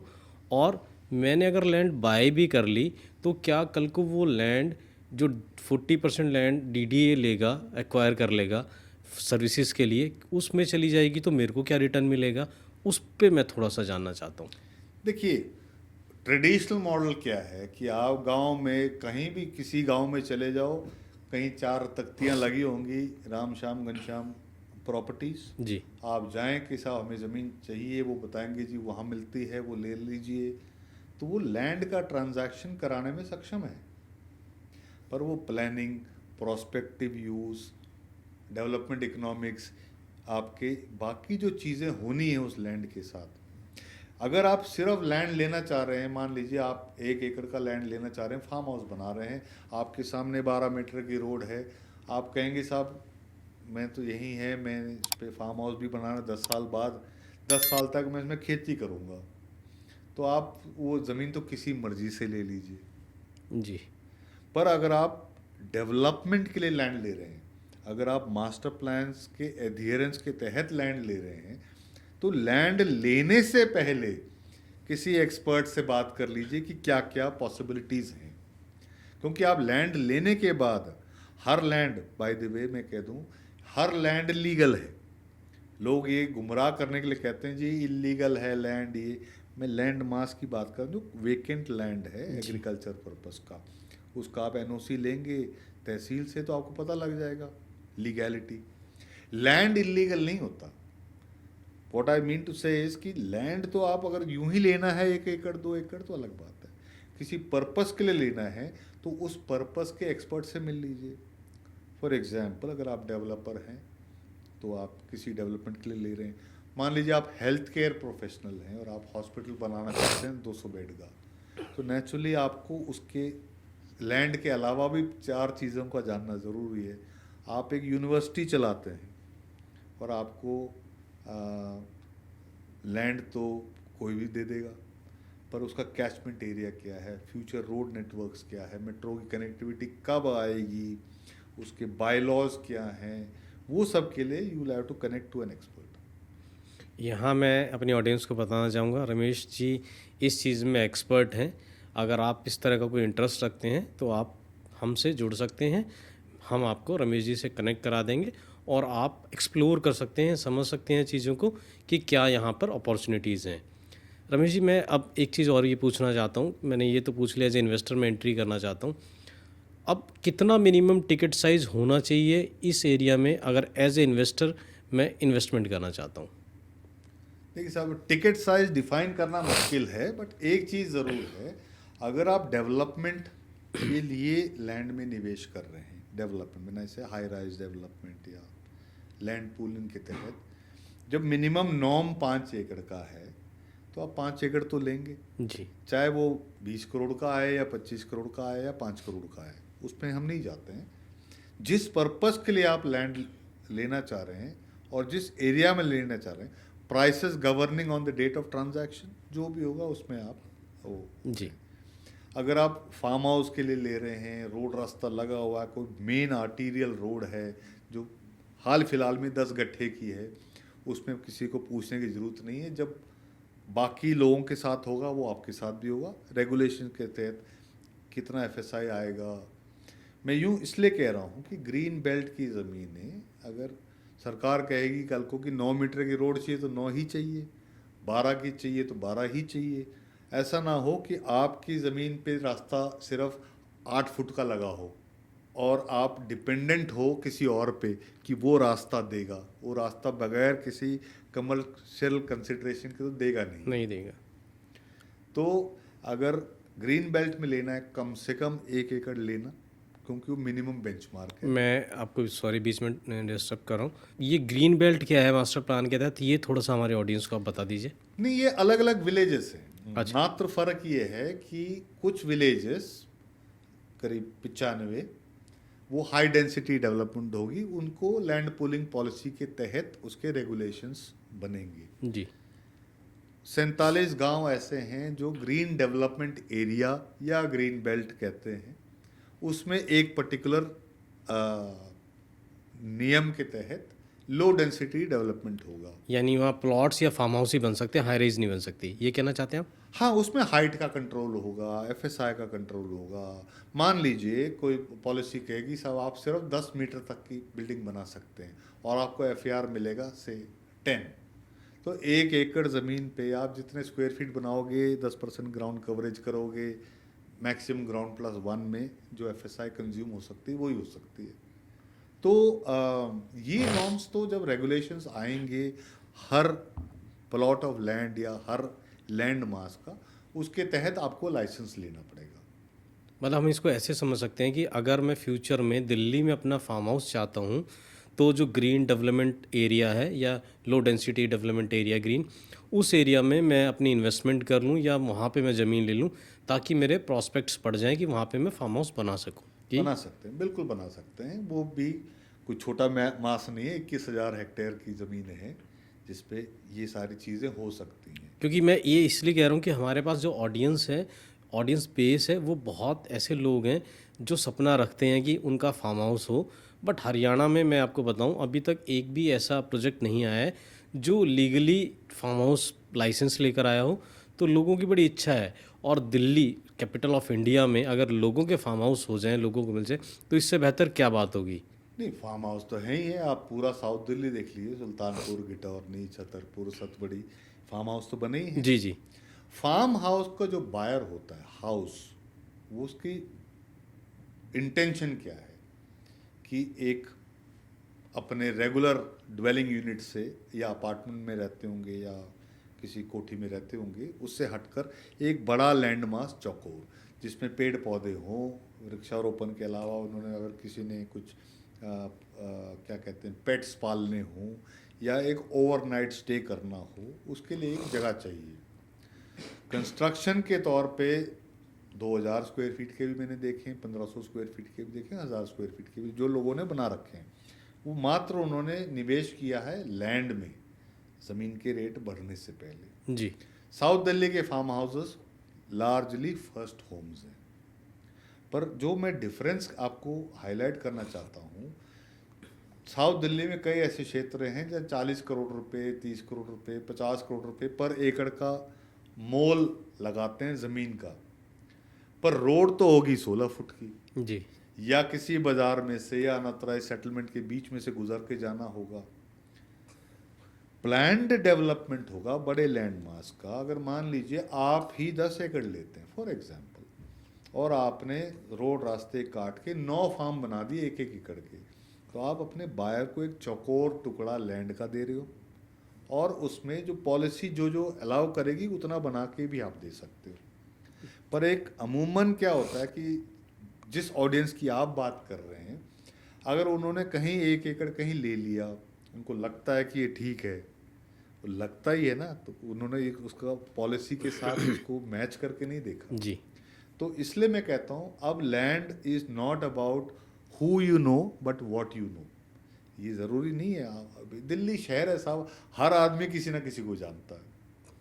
ऐसा कोई व्यक्ति नहीं है, हम फितरतन भी थोड़ी लंबी छोड़ते हैं जी दिल्ली जी वाले। तो हर आदमी कहता है मैं इनको जानता हूँ, उनको जानता हूँ। सब व्यक्ति को मत जानिए, नियम कानून को जानिए। It is important what you know, not who you know. जी।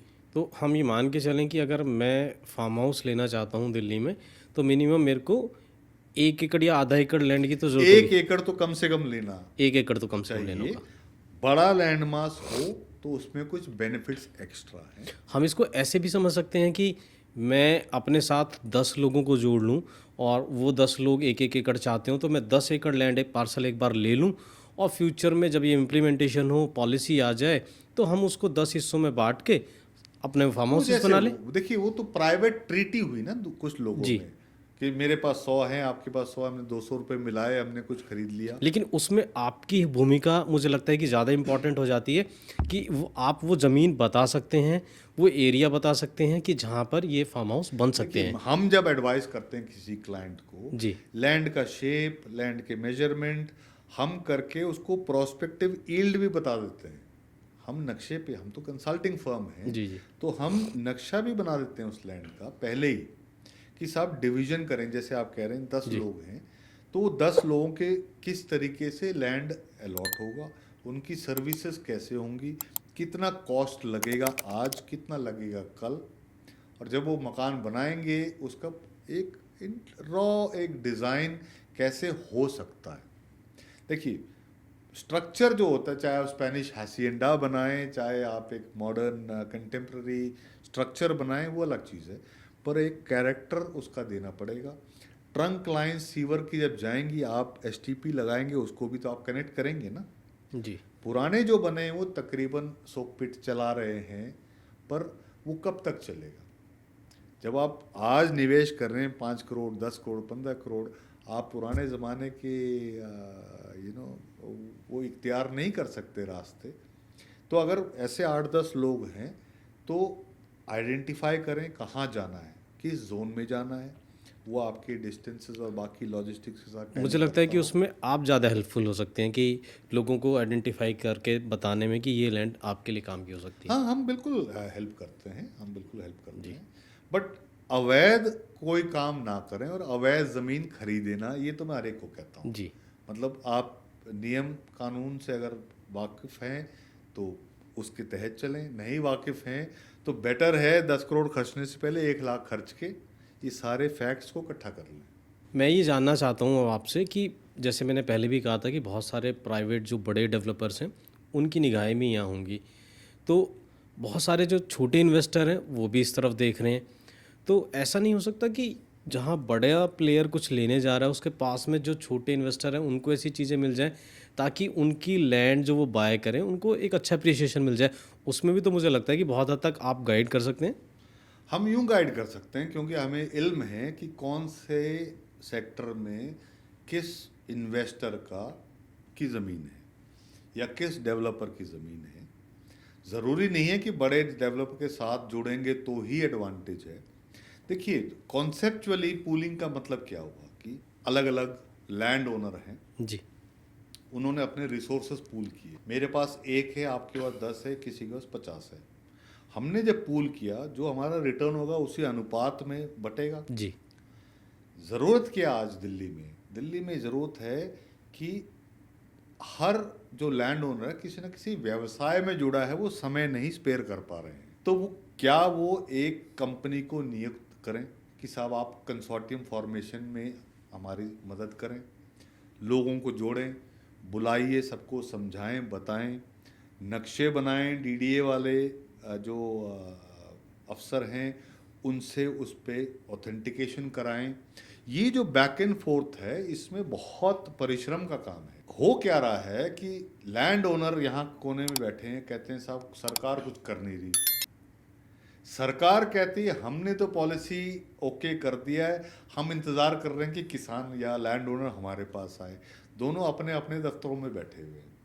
तो अगर इस सरयू के इस पार से उस पार जाना है तो एक पुल की ज़रूरत है। वो पुल, चाहे वो कंसल्टिंग कंपनी हो, पुल आप लोगों की अपनी एक बॉडी हो, RWO क्या है? Resident welfare association. उस जगह में जितने रेजिडेंट्स हैं उनके वेलफेयर के लिए काम करेगा। कोऑपरेटिव सोसाइटी अपने मेंबर्स के वेलफेयर के लिए काम करेगा। कंसोर्टियम कंसोर्टियम के मेंबर्स के लिए काम करेगा। तो या तो आप कंसोर्टियम फॉर्म करने के लिए सक्षम हैं तो खुद करें, या किसी कंपनी को या एजेंसी को नियुक्त करें जो आपकी तरफ से शुरू करें। पहल लेने वाले लोगों की कमी है। मान लीजिए किसी सेक्टर में 500 एकड़ है और आपके 20 हैं मात्र। आप अगर लीडरशिप वाला रोल धारण करते हैं, आप कहते हैं साहब थोड़ा सा टाइम, थोड़े रिसोर्सेस में इन्वेस्ट करके एक कंसोर्टियम का रूप धारण कराना शुरू करता हूँ। आप डेवलपर हो सकते हैं, आप इन्वेस्टर हो सकते हैं। अल्टीमेटली जिसको ये बोध्य होगा कि मैं जब तक ये काम नहीं करूँगा मेरे कैपिटल एप्रिसिएशन नहीं होगा। ये टेम्पररी 4 के 6 होंगे, 6 के 3 भी रह जाएंगे। 2013-14 में जो पीक हमने देखा है लैंड प्राइसेस, उन्हीं प्राइसेस पे आज भी ज़मीनें हैं। अच्छा। 18 अपने आप नहीं होंगे, आपको करवाना पड़ेगा। करवाने के लिए जो प्रक्रिया है, जो प्रोसेस है, जो आपको ह्यूमन रिसोर्सेज चाहिए, फिनेंशियल रिसोर्सेज चाहिए, आप सक्षम है खुद लगाएं, नहीं है तो किसी को आमंत्रित करिए। तो ये बोध्य होना ज़रूरी है। मैं इतने पुख्ता इसलिए कह रहा हूँ आपके माध्यम से, जो आपके व्यूअर्स हैं वो ये ना सोचें कि अपने आप कुछ हो जाएगा। अपने आप कुछ नहीं होगा। द्वारका एक्सप्रेसवे का आपने एग्जाम्पल दिया, वहाँ पे क्या रेट था? 5 करोड़, 6 करोड़, 7 करोड़। जी।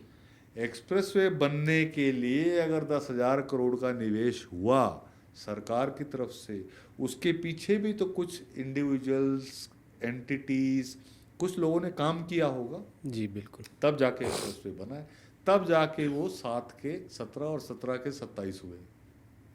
तो हम कह सकते हैं कि ये जो द्वारका एक्सप्रेसवे गुड़गांव में बना है, तो दिल्ली का द्वारका एक्सप्रेसवे यूईआर साबित हो सकता है।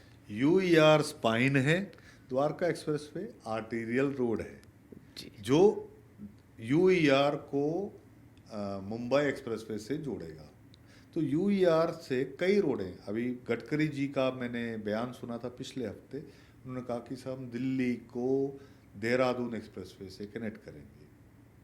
हालांकि उसका ओरिजिनेशन ईस्ट दिल्ली में है, नॉर्थ वेस्ट दिल्ली को भी जोड़ेंगे।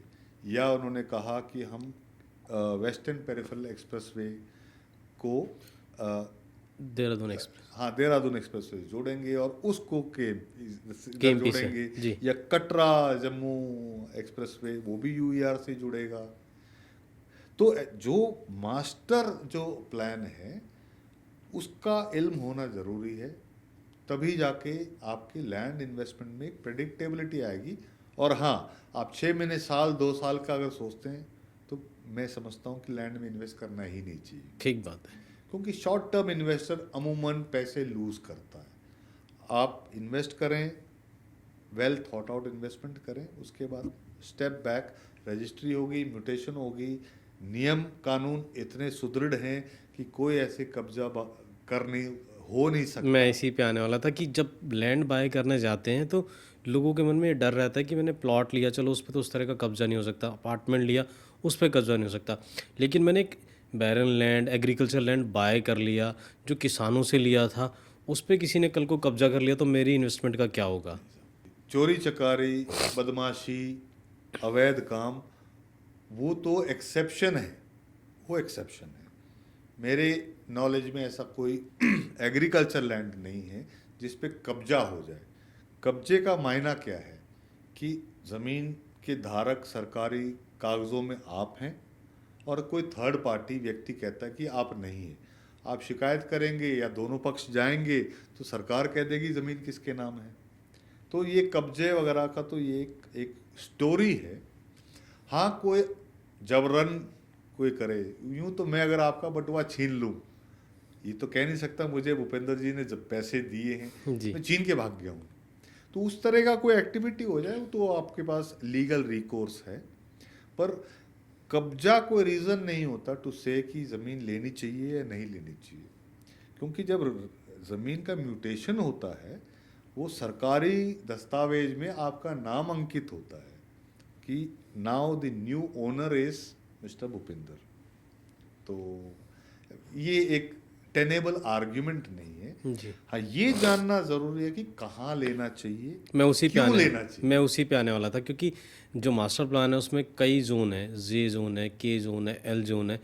लोगों को ये भी समझना बहुत ज़रूरी कि कौन सा जोन है जहाँ प्रॉस्पेरिटी के ज़्यादा चांसेस हैं, या कहाँ पर ग्रोथ का स्कोप ज़्यादा है। तो ये इस चीज़ को कैसे हम समझ सकते हैं?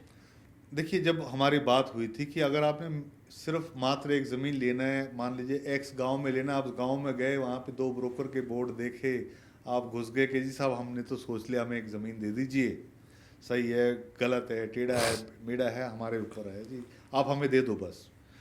अगर आप उस किस्म के निवेशक हैं तो आपको किसी की मदद की ज़रूरत है नहीं, आप खुद चले जाएं और खुद कर लें अपना ट्रांजैक्शन। अगर आप फर्स्ट टाइम इन्वेस्टर हैं, आप स्ट्रेटेजिक इन्वेस्टर हैं, आप टाइम बाउंड इन्वेस्टर हैं, तो फिर आपको ये जानना ज़रूरी होगा कि मेरे अड़ोसी पड़ोसी कौन हैं, इस सेक्टर का प्रॉस्पेक्ट क्या है, इसके रोड नेटवर्क क्या है, यहाँ तक रोड बनते बनते कितने सालों में आएगा। अब देखिए, ये तो यूईआर हो गया, इसके साथ यूं डेप्थ तो आप 10 किलोमीटर का लगा लें। जी, 10 किलोमीटर की सड़क बनते बनते कितने साल लगेंगे, ये सब जानना ज़रूरी है आपके लिए। तो इसलिए आप प्लानिंग को अपने इन्वेस्टमेंट का पार्ट बनाएं, स्ट्रेटेजिक प्लानिंग। मैं इसलिए कहता हूँ हर एक से कि साहब अगर आप वाइस इन्वेस्टर हैं, 100 करोड़ लगाने से पहले 1 लाख तो खर्च ही लोगे। अगर आप वो भी नहीं खर्चते तो फिर आप 100 करोड़ का ही जुआ खेल रहे हो। जुआ में रुपए के 3 भी हो सकते हैं, रुपए के आधे भी रह सकते हैं। जी। जैसे हम बात कर रहे हैं कि इंफ्रास्ट्रक्चर आ जाएगा, रियल एस्टेट ग्रोथ आ जाएगी, लेकिन सिर्फ इससे काम चलेगा क्या दिल्ली का, अगर एम्प्लॉयमेंट नहीं आएगी? क्योंकि एम्प्लॉयमेंट आएगी, लोगों के पास पैसा आएगा, तभी लोग घर खरीद पाएंगे, तभी वहाँ वो उस तरह की प्रॉस्पेरिटी दिखाई देगी जो आज गुड़गांव में नेचुरल सी हमें दिखाई देती है। गुड़गांव की ग्रोथ स्टोरी के पीछे की कहानी है एम्प्लॉयमेंट है। यहाँ पर सर्विस बेस्ड और नॉलेज बेस्ड इंडस्ट्रीज आई, ऑफिसेज आए, उसके बाद रियल एस्टेट भी चमक उठा। तो मास्टर प्लान में इस तरह का कुछ स्कोप दिखता है आपको दिल्ली के में कि एम्प्लॉयमेंट पे भी कुछ फोकस किया गया है? ऑफ कोर्स पूरा चैप्टर है उस पर, बेसलाइन स्टडीज़ की गई है। आप ये देखिए ना कि जब हमने ये स्टडीज़ की थी, हमने एज ग्रुप में बांटा था, कितना प्रतिशत आज 12 से 18 वर्ष की आयु के बच्चे हैं जो अगले 4 साल में, 5 साल में हमारे एम्प्लॉयमेंट या एम्प्लॉयबल रिसोर्सेज बनेंगे। फिर मैं पॉलिटिक्स पे जा रहा हूँ। पिछली सरकारों ने एम्प्लॉयमेंट, इनफॉर्मल एम्प्लॉयमेंट में फोकस किया, फॉर्मल एम्प्लॉयमेंट में फोकस यूँ नहीं किया कि कोई ऐसा फॉर्मल एम्प्लॉयबल स्पेस भी नहीं क्रिएट हुआ। अगर आप इंडस्ट्रियल पार्क्स की बात करते, अगर आप high knowledge based economic corridors की बात करते, नॉलेज बेस्ड इंडस्ट्रियल पार्क्स की बात करते, वो बने नहीं। तो जितने लोग एम्प्लॉयबल हुए वो गुड़गांव ही आए काम करने। ऐसा गुड़गांव में मेरे ऐसा मानना है कि ऑलमोस्ट 4 लाख व्यक्ति दिल्ली से गुड़गांव आता है रोज़मर्रा नौकरी के लिए। तो क्या कोई बच्चा अगर रोहिणी से गुड़गांव आते हैं, अगर रोहिणी के आसपास कोई बड़ा सेंटर बने तो वहाँ यहाँ के जीई, माइक्रोसॉफ्ट क्या वहाँ नहीं जाएंगे?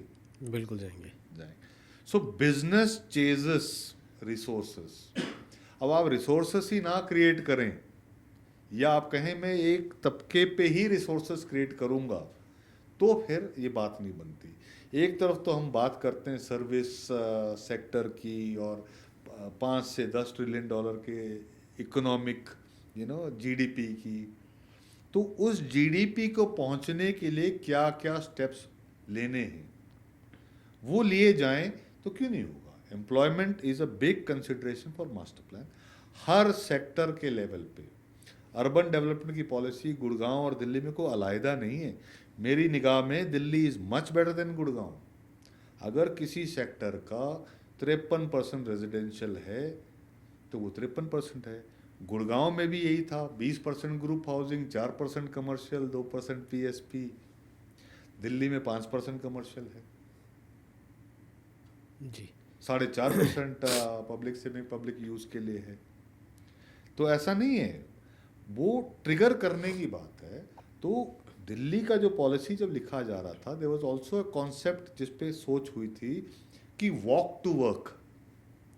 अगर कोई सेक्टर 1 किलोमीटर बाय 1 किलोमीटर का है, कोशिश करा जाए कि वहाँ से 20% 30% की एम्प्लॉयमेंट वो 5 किलोमीटर के ग्रिड के अंदर हो, चाहे उसमें इंडस्ट्रियल हो, चाहे उसमें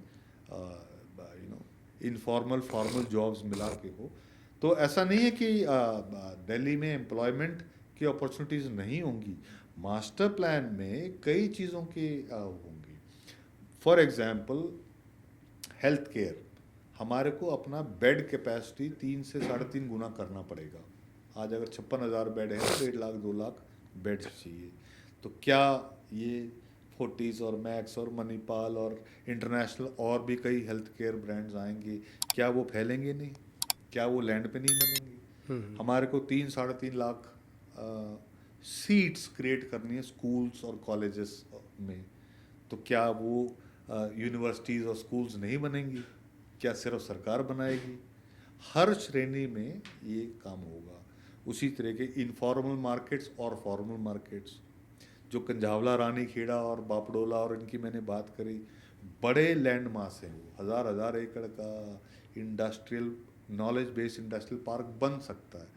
अब ये उस एजेंसी जिसकी जिम्मेवारी है उसको कौन ट्रिगर करे कि साहब इफ़ यू डू दिस, इतना पैसा प्राइवेट सेक्टर लेके आएगा, इतने इसके इर्द गिर्द मकान बनेंगे, इसके इर्द गिर्द इतना रिक्रिएशनल स्पेस बनेगा, उसके लिए आबादी आ गई तो उनके लिए उतना सोशल इंफ्रास्ट्रक्चर बनेगा। तो ये प्रक्रिया है। ट्रिगर सरकार के विल से शुरू होता है, ट्रिगर सरकार प्राइवेट सेक्टर के अलाइनमेंट से शुरू होता है, और ट्रिगर होता है जब इन्वेस्टर और लैंड ओनर एक भाषा बोलने लगे। उसके लिए अगर कंसल्टेंट्स के रोल की ज़रूरत है तो है, प्लानर्स की ज़रूरत है तो है, क्योंकि हर एक का एंड ऑफ ऑब्जेक्टिव यही है, उस लैंड को अर्बनाइज किया जाए पुख्ता तौर पर, और उसमें जो अपने इन्वेस्टमेंट का जो वाजिब यील्ड मिले, और हर प्रोफेशनल हर स्टेक होल्डर अपना रोल खेलेगा। अच्छा, मैं ये जानना चाहता हूँ कि आज मैं इन्वेस्टर हूँ और मैं दिल्ली में ये जो मास्टर प्लान है जहाँ पे लैंड है वहाँ इन्वेस्टमेंट करना चाहता हूँ, तो मेरे लिए ग्रोथ का स्कोप है वहाँ पर, या मेरे लिए ग्रोथ का स्कोप अभी नहीं है, अभी मुझे वेट करना चाहिए?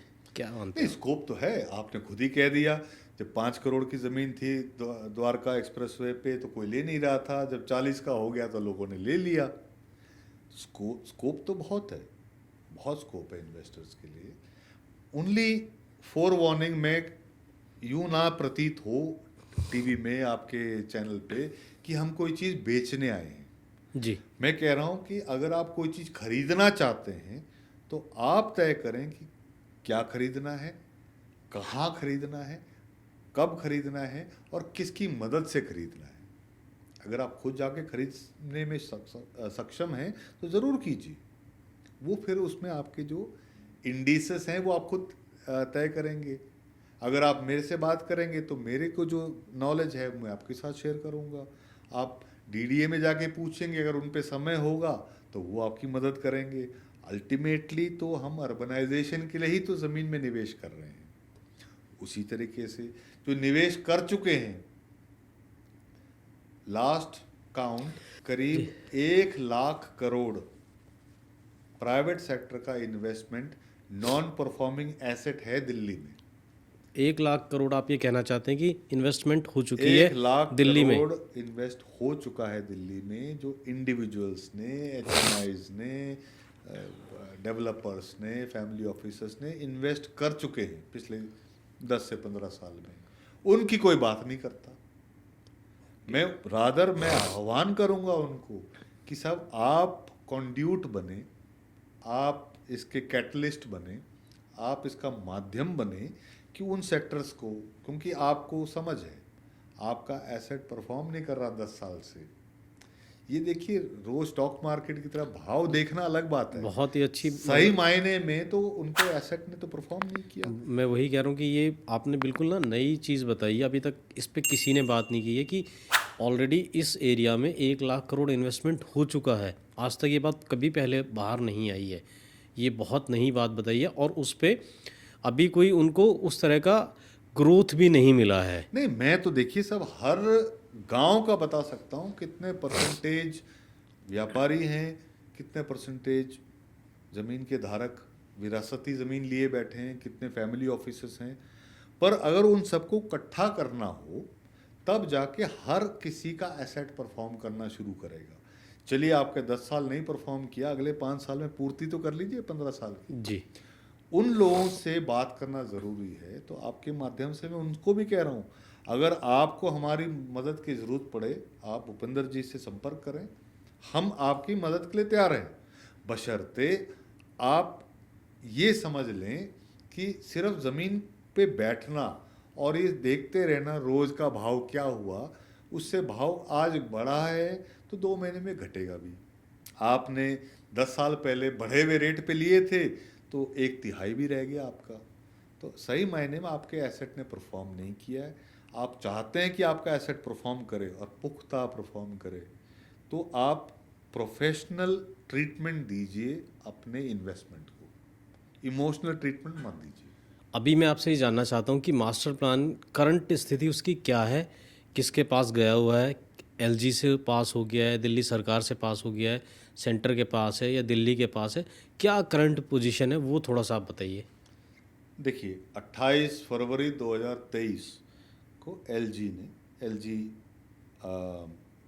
चेयरमैन होते हैं डीडीए के, जी। उन्होंने उसको अप्रूव करके अप्रैल में, शायद अप्रैल 2023 में ये सेंट्रल गवर्नमेंट या ministry of housing and urban affairs को भेजा है। Now naturally ministry of housing और अर्बन अफेयर्स के अपने विचार होते हैं, वो बाकी मंत्रालयों से संपर्क करते हैं, वो कोऑर्डिनेट करते हैं, और पॉलिसीज़ में कहीं अगर उनके विचार से लार्जर स्कीम ऑफ थिंग्स के तहत अगर वो कुछ अमेंडमेंट सजेस्ट करते हैं तो वो अमेंडमेंट सारा इनकॉर्पोरेट होता है। ये मेरे ख्याल से 2-4 बार बैक एंड फोर्थ जाता है। लास्ट जो मेरी समझ है, स्पेसिफिक डिटेल्स में तो जाना ठीक नहीं है, कि वो ministry of housing and urban affairs में विचाराधीन है, और यही जवाब मंत्री जी ने पार्लियामेंट में भी दिया है पिछले हफ्ते।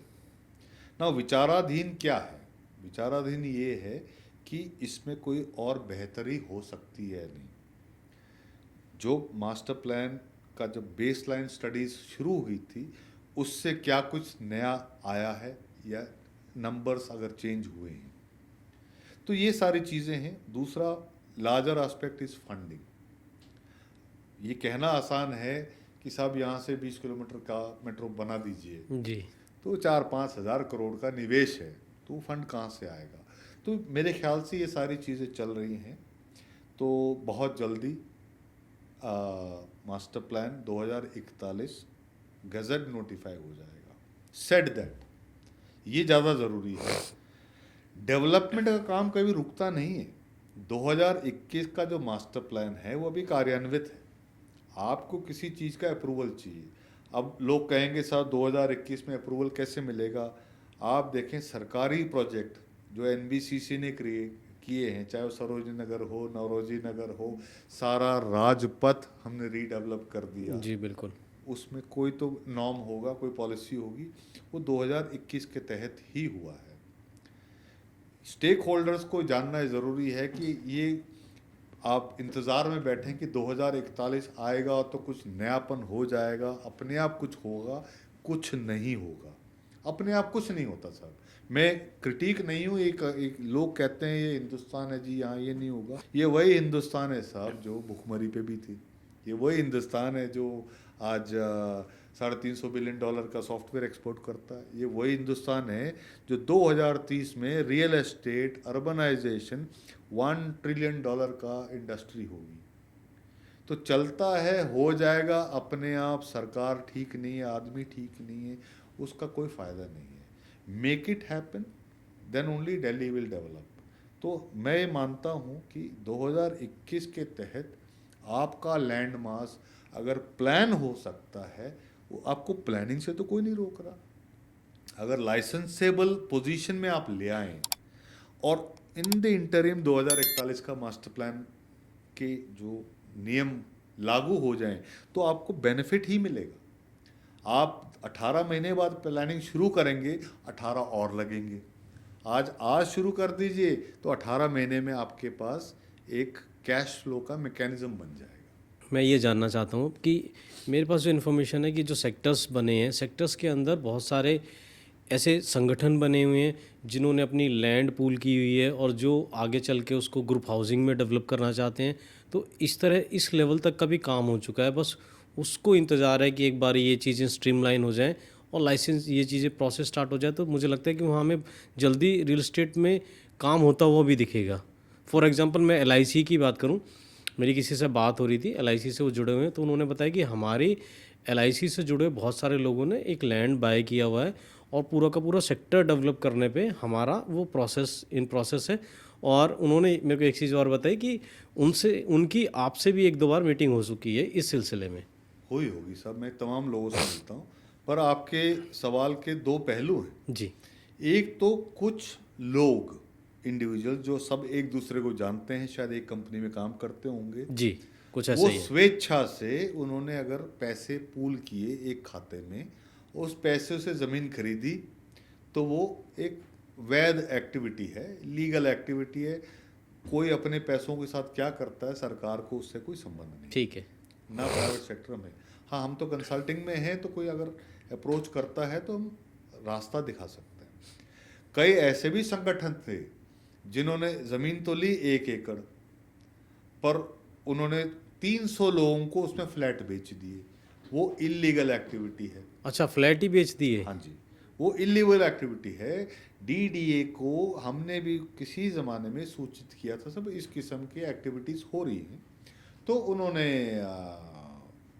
कॉशन नोटिस भी निकाले अखबारों में कि सब please do not buy apartment, क्योंकि हमने किसी प्रोजेक्ट को लाइसेंस नहीं दिया है। आज भी DD पे पड़ा हुआ है ये नोटिस। हाँ जी, तो ये जानना ज़रूरी है कि स्वेच्छा से कुछ लोग अगर कुछ करते हैं, पैसे पूल करके कुछ ज़मीन खरीद रहे हैं किसी भी पर्पस के लिए, तो वो उन्होंने ज़मीन में ही निवेश किया, अपार्टमेंट फ्लैट में में नहीं नहीं। किया क्योंकि उसका कितने तो फ्लैट लाइसेंस ही नहीं है। बनेंगे, किस किस्म के फ्लैट बनेंगे, क्या नक्शा होगा, क्या रोड विड्थ होगी, कैसा इंफ्रास्ट्रक्चर होगा, उसके इल्म है नहीं किसी को। जब तक सेक्टर पास नहीं हो जाता, आपको पता ही नहीं होगा कि क्या बनेगा वहाँ, क्या किस तरह बनेगा। बनेगा। दूसरी बात, लैंड पूलिंग में जो आपकी लैंड है एक सेक्टर के अंदर, अगर वहाँ पे मान लीजिए मास्टर प्लान में इंफ्रास्ट्रक्चर का कोई प्रोजेक्ट है या लैंड रोड वाइडनिंग में जाएगी आपकी, तो आपको नेचुरली विस्थापित करके उसी सेक्टर में कहीं और ज़मीन दी जाएगी। ये बड़ा इंपॉर्टेंट पॉइंट है। मैं वो ज़मीन कहाँ होगी, उसका शेप क्या होगा, उस पर आपका डिज़ाइन डिपेंड करेगा, उस पर आपके अपार्टमेंट का साइज डिपेंड करेगा। ग्रॉस एरिया और नेट एरिया में फ़र्क है, ये लोग समझते नहीं। उन्होंने कहा कि साहब हमने तो 10 एकड़ ले लिए और हमने 10 के 10 एकड़ पे टोटल FAR कैलकुलेट करके फ्लैट बना के बेच दिए, जो इलीगल था। जो इलीगल है। पर ग्रॉस एरिया 10 एकड़ का FAR नहीं कैलकुलेट करेंगे आप नेट एरिया का FAR कैलकुलेट करेंगे। ये सब चीज़ें जब तक आप किसी एक्सपर्ट से नहीं मिलेंगे या DDA से खुद जाके क्लैरिफाई नहीं करेंगे, तो जो रिटेल के निवेशक हैं, जो रिटेल इन्वेस्टर जिन्होंने 10 लाख 15 लाख 20 लाख के चेक काटे हैं, मेरी समझ है आधों ने कम से कम हाई रिस्क इन्वेस्टमेंट किया है, और शायद बहुत लोगों के पैसे वापस भी नहीं आएंगे, वो मरेंगे। कोई संस्था है, उनका एम्प्लॉय वेलफेयर एसोसिएशन है, उन्होंने ज़मीन खरीदी है, तो उन्होंने हमसे कभी सलाह की है तो मैं जानता नहीं। आगे करना चाहते हैं तो भी वेलकम देम, ताकि अगर वो इनिशिएटिव ले लें अपने सेक्टर का, वो इनिशिएटिव ले लें। जी जी। नहीं तो अपने आप तो होगा नहीं, क्योंकि कई सोसाइटीज़ ये जो आप कह रहे हैं, ये 2012, 13, 14 में बनी है, 10 साल तो निकल गए। मेरी समझ से आप इनएक्टिव रहेंगे और 10 साल निकल जाएंगे, तो आपके जो सपनों का घर मतलब कहीं बनेगा ही नहीं, क्योंकि आपके पास एक यूनिट है मात्र। सोसाइटी के आप मेंबर हैं, उसका एक यूनिट है आपके पास। उस यूनिट की क्या वैल्यू है? कुछ नहीं। यूनिट की वैल्यू उल्टा घट गई है। जब ज़मीन आपने 6 करोड़ की खरीदी थी और आज 3 की रह गई है, तो आपके यूनिट की वैल्यू कुछ नहीं है। बिल्कुल। और जब तक वो कोई स्ट्रक्चर नहीं बन जाता, जब आप लोगों ने कैलकुलेट किया था, इन लोगों ने, सोसाइटी ने, तो 1500 2000 रुपये पर स्क्वायर पर फीट। स्क्वायर फीट का कॉस्ट कंस्ट्रक्शन का लगाया था। जी। आज वही स्ट्रक्चर शायद 3000 या 3500 का बनेगा। उस व्यक्ति का क्या होगा जिसने 2800 रुपये स्क्वायर फीट में मकान ले रखा है? आज तो लैंड कॉस्ट नहीं है उतनी, कंस्ट्रक्शन आएगा। तो ये जो जुआ खेला जिन लोगों ने, उनको अपने जुए को रिकंसिडर करना चाहिए, रिकन्वीन करना चाहिए, री स्ट्रेटेजाइज करना चाहिए, और फिर कोई अपना एग्जिट मैकेनिज्म ढूंढें, चाहे वो डेवलपमेंट के माध्यम से हो या सेक्टर के प्लानिंग से जुड़ने के माध्यम से हो। हाँ, ये जरूर क्लैरिफाई कर दूं, उनको टाइम एफर्ट इन्वेस्ट करना पड़ेगा। अगर वो नहीं कर सकते तो चुनिंदा लोग एक गवर्निंग बॉडी बना के एक्सटर्नल एजेंट्स के साथ, एक्सटर्नल एक्सपर्ट्स के साथ बातचीत शुरू करें। अगर फंड रेजिंग की ज़रूरत पड़े तो करें, नहीं ज़रूरत है तो ना करें। मतलब इसको लैंड प्ले मत माने, आपने शेर को पूंछ से पकड़ रखा है। मैनन साहब, हम अपने पॉडकास्ट की अब एंडिंग की तरफ बढ़ रहे हैं, तो मेरे एक दो और सवाल हैं, उन पे हम बात कर लेते हैं। मैं ये जानना चाहता हूँ कि ये जो मास्टर प्लान है जिस पे हमने इतना लंबा डिस्कशन किया, अभी मुझे लगता है एक पॉडकास्ट से वो पूरा कवर नहीं होगा, इस पे हमें और भी पूरी सीरीज़ लानी पड़ेगी। और मैं ऑडियंस से कहूँ अपनी, अगर आपने इस पॉडकास्ट को अपना प्यार दिया तो हम डेफिनेटली इस पे और भी सीरीज़ लेकर आएंगे, और आपके जितने भी सवाल होंगे उन पे हम बात करेंगे। आप नीचे अपना कमेंट में ज़रूर फीडबैक दें, आप और क्या जानना चाहते हैं दिल्ली के बारे में और दिल्ली के मास्टर प्लान के बारे में, क्योंकि हर कोई दिल जानता है दिल्ली देश की राजधानी है। तमिलनाडु में डेवलपमेंट हो गया, पुणे में डेवलपमेंट हो गया, गुड़गांव में हो गया, बेंगलोर में हो गया, लेकिन दिल्ली जहाँ एजुकेशन में हर चीज़ में दिल्ली बहुत अच्छी है, और ग्रोथ की अपॉर्चुनिटी बहुत अच्छी है, कनेक्टिविटी बहुत अच्छी है, वहाँ उस तरह की ग्रोथ नहीं आई। तो सबका एक एस्पिरेशन है कि हमारी दिल्ली भी ना सिंगापुर की तरह दिखे, हम लंदन की तरह दिखे, पेरिस की तरह दिखे। तो इस मास्टर प्लान में आपने बताया कि काफ़ी स्कोप है। तो वो जो लोग देखना चाहते हैं, साथ में उनकी एस्पिरेशन ये भी, उनका घर भी हो वहाँ किसी का। ऐसा तो है नहीं हर आदमी फार्म हाउस अफोर्ड कर सकता है। हमारी इस पे बात हो गई है, चलो कि फार्म हाउसेस भी होंगे यहाँ पर। क्या फार्म हाउसेस के अलावा यहाँ हमें हाई राइज देखने को मिल सकते हैं, प्लॉटिंग डेवलपमेंट देखने को मिल सकती है, और क्या अफोर्डेबल, हम उसको भी नेगलेक्ट नहीं कर सकते, अफोर्डेबल सेगमेंट के हमें यहाँ पर प्लॉट या अपार्टमेंट देखने को मिल सकते हैं। और ऑब्वियसली आपने जैसा कि बताया ग्रीन जोन जो है वहाँ पे तो फार्म हाउसेज आपको देखने को मिलेंगे। इस पे थोड़ा सा प्रकाश डालिए। देखिए, अर्बन डेवलपमेंट के जो नॉर्म्स हैं, जी चाहे वो दिल्ली हो, सिंगापुर हो, लंदन हो, बाय एंड लार्ज सेम है। जी। परसेंटेजेस में वेरिएंस होता है। आप कोई शहर का आप रूप देख लें या किसी सेक्टर का रूप देख लें, एक वर्टिकल मिक्स कैसा होगा, चाहे वो गुड़गांव हो। जैसे गुड़गांव का मिसाल के तौर पे, जी। जब गुड़गांव का कोई सेक्टर मान लो बना 300 एकड़ का, उन्होंने कहा जी 20% ऑफ दी लैंड मास पे हम ग्रुप हाउसिंग का लाइसेंस देंगे, 4% पे कमर्शियल देंगे, इस किस्म के डेवलपमेंट पे इतने हाइट तक हम अलाउ करेंगे, वगैरह वगैरह। जी। वही नॉर्म्स दिल्ली में भी एप्लीकेबल है। बट एक मेजर डिफरेंस ये है कि दिल्ली पे कोशिश होगी, क्योंकि बहुत बड़े आबादी को एकोमोडेट करना है, और जो आप सिंगापुर और लंदन की बात कर रहे हैं, एक क्लटर ब्रेकिंग, एक बेंचमार्क को रेस करना है, तो कई जो कंट्रोल्स हैं वो सरकार हटा लेगी। तो प्राइवेट सेक्टर के डेवलपर्स अच्छे क्वालिटी के वर्टिकल मिक्स अगर पूरे मास का क्रिएट करती है, तो एक ही क्षेत्र में, एक ही सेक्टर के तहत high rise, low rise, villas, row houses, plots, सब कुछ प्लान किया जा सकता है। ओके। आपने ईडब्ल्यूएस की बात की, मास्टर प्लान में प्रोविजन है 15% of the total FAR economically weaker section housing के लिए एडिशनली दिया गया है। तो डेवलपर या सेक्टर के जो लैंड होल्डर है उनकी जेब से नहीं गया, वो एडिशनल एफएआर है। अब मान लीजिए एक डेवलपर है जो 1000 मकान बना रहा है, तो 1000 मकान को उनको देखना पड़ेगा, कम से कम 2500 लोग होंगे जो काम करेंगे उन 1000 मकानों में, right from security guard to plumber, gardener, electrician, domestic helps, drivers. तो वो कहाँ रहेंगे? ऐसा तो हो नहीं सकता कि वो कहीं 20 किलोमीटर दूर उनको बसाया जाए। तो उसी सेक्टर के तहत 15% एडिशनल एफएआर दिया जाएगा आपको। आप ईडब्ल्यूएस का सेक्शन भी प्लान करके उसी सेक्टर में बना लें, या बड़ा ग्रिड हो 4 सेक्टर का। तो हम किसी को मैंने एडवाइस किया था, उनके 5 सेक्टर का ग्रिड था, हमने 5 सेक्टर का ईडब्ल्यूएस एक कोने में बड़ा सुंदर उनको डिज़ाइन पे प्लेस करके दिया जी। वो इसलिए कि जो इकोनॉमिकली वीकर सेक्शन के लोग हैं, क्या क्वालिटी ऑफ लाइफ, क्या क्वालिटी ऑफ सोशल इंफ्रास्ट्रक्चर, क्या क्वालिटी ऑफ फिजिकल इंफ्रास्ट्रक्चर उनको नहीं चाहिए। तो जो लार्जर, अगर मान लीजिए 50 एकड़ का पार्क है, वो पार्क हर किसी को एक्सेसिबल हो, वो एक्सक्लूसिव क्लब नहीं है डीएलएफ गोल्फ कोर्स की तरह कि बाहर से व्यक्ति नहीं जा सकता। जो डियर पार्क है या इंडिया गेट है, दीज आर पब्लिक स्पेसेस। तो वहाँ इकोनॉमिकली वीकर सेक्शन और इकोनॉमिकली स्ट्रॉन्गर सेक्शन का कोई भेदभाव, कोई डिस्क्रिमिनेशन नहीं है। कोई डिस्क्रिमिनेशन नहीं है। तो it is a planning issue. तो आपके सवाल का जवाब तो ये है कि हर प्रोडक्ट, हर कैटेगरी, हर प्राइस पॉइंट पे प्लान किया जा सकता है, वो मुश्किल काम नहीं है। और जब ये सारी चीज़ें डेवलप होंगी तो मुझे लगता है कि पब्लिक ट्रांसपोर्ट, जिसमें मेट्रो दिल्ली में बहुत अच्छा, आपको पता है कि मेट्रो का है नेटवर्क, हमें इस नया जो दिल्ली बसेगा, इसको मैं अपनी तरफ से एक टर्म दे देता हूँ, नया दिल्ली, नई दिल्ली। तो यहाँ भी हमें पब्लिक ट्रांसपोर्ट देखने को मिल सकता है, चाहे वो मेट्रो हो, चाहे वो आरआरटीएस हो, और हम 3 यूईआर की तो बात कर ही चुके हैं।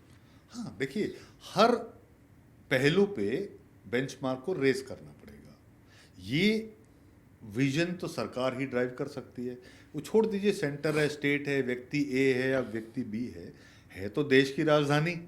और देश की राजधानी में हमारे बाकी 29 स्टेट्स के इन्वेस्टमेंट भी आएंगे, 195 देशों के इन्वेस्टमेंट भी आ सकते हैं, सारे एम्बेसीज यहाँ पे हैं, जो भी इंडस्ट्री के चेम्बर्स हैं वो सारे यहाँ पे हैं जी।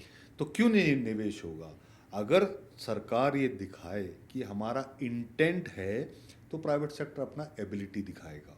हाँ, ये ज़रूर है, स्टेक होल्डर्स को आपस में मिलवाना, चूँकि वो बहुत बड़ी मात्रा में लोग हैं तो वो सरकार सारी जिम्मेवारी ले नहीं पाएगी। वो नेचुरली कुछ लोगों को एम्पावर करे, कुछ लोगों को ट्रेन करे, कुछ लोगों को समझाएं, कुछ सिंपोजियम्स करें, कुछ एग्जीबिशंस करें। वो नेचुरली जो इंडस्ट्री बॉडीज़ हैं, जो ये हैं, अगर सरकार उनको बुला के एक हिदायत देगी तो क्यों नहीं करेंगे। हाँ, हमारे जैसी संस्थाएं अपने लेवल पे जो पॉसिबल होगा हम भी कर ही रहे हैं और करते ही रहेंगे। जी। तो जिन लोगों ने हमारा यहाँ तक पॉडकास्ट देख लिया है और या जो देख रहे हैं, उनसे मैं यही कहना चाहता हूँ, इस टॉपिक पे या इससे रिलेटेड आपको कुछ भी आपके मन में सवाल है वो नीचे कमेंट में ज़रूर करें। स्क्रीन पे आपको नंबर भी दिख रहा होगा, आप हमसे डायरेक्ट कांटेक्ट भी कर सकते हैं। और आपकी यहाँ को लेकर क्या एस्पिरेशन है, आप एज ए इन्वेस्टर के तौर पे यहाँ समझना चाहते हैं, या आपकी कोई लैंड है उसके बारे में आप जानना चाहते हैं, एक्सपर्ट की राय लेना चाहते हैं, तो आप हमसे कांटेक्ट कर सकते हैं। हम कोशिश करेंगे मेनन जी से आपका कोऑर्डिनेशन करा दे। हम कोशिश नहीं करेंगे, हम आपकी इनके साथ ज़रूर मीटिंग कराएंगे, आपकी समस्या का हल ढूंढने की कोशिश करेंगे। और मैं इस उम्मीद के साथ इस पॉडकास्ट को ख़त्म कर रहा हूँ कि ये पॉडकास्ट हमारा दिल्ली के इस टॉपिक पे आखिरी पॉडकास्ट नहीं होगा। मुझे पता है आपके बहुत सारे सवाल हैं और टॉपिक भी बहुत वास्ट है, हम इसकी अगली सीरीज़ भी लेकर आएंगे। और ये पॉडकास्ट आपको पसंद भी बहुत आया होगा। मेरी आपसे गुजारिश है, अपने ज़रूर ग्रुप में किसी के साथ इसको शेयर कीजिए। और चैनल पे पहली बार आए हैं और देश के किसी भी हिस्से से या दुनिया के किसी भी हिस्से से आप हमारे इस पॉडकास्ट को देख रहे हैं, तो हमारे चैनल को सब्सक्राइब ज़रूर करें। इस तरह के सब्जेक्ट के जो एक्सपर्ट हैं आपको और भी आने वाले टाइम पे हमारे चैनल पे देखने को मिलेंगे। और मैं मेनन साहब का धन्यवाद करता हूँ, शुक्रिया करता हूँ, उन्होंने टाइम निकाला और हमारी ऑडियंस को इतना एनरिच करा इस टॉपिक के बारे में। Thank you so much.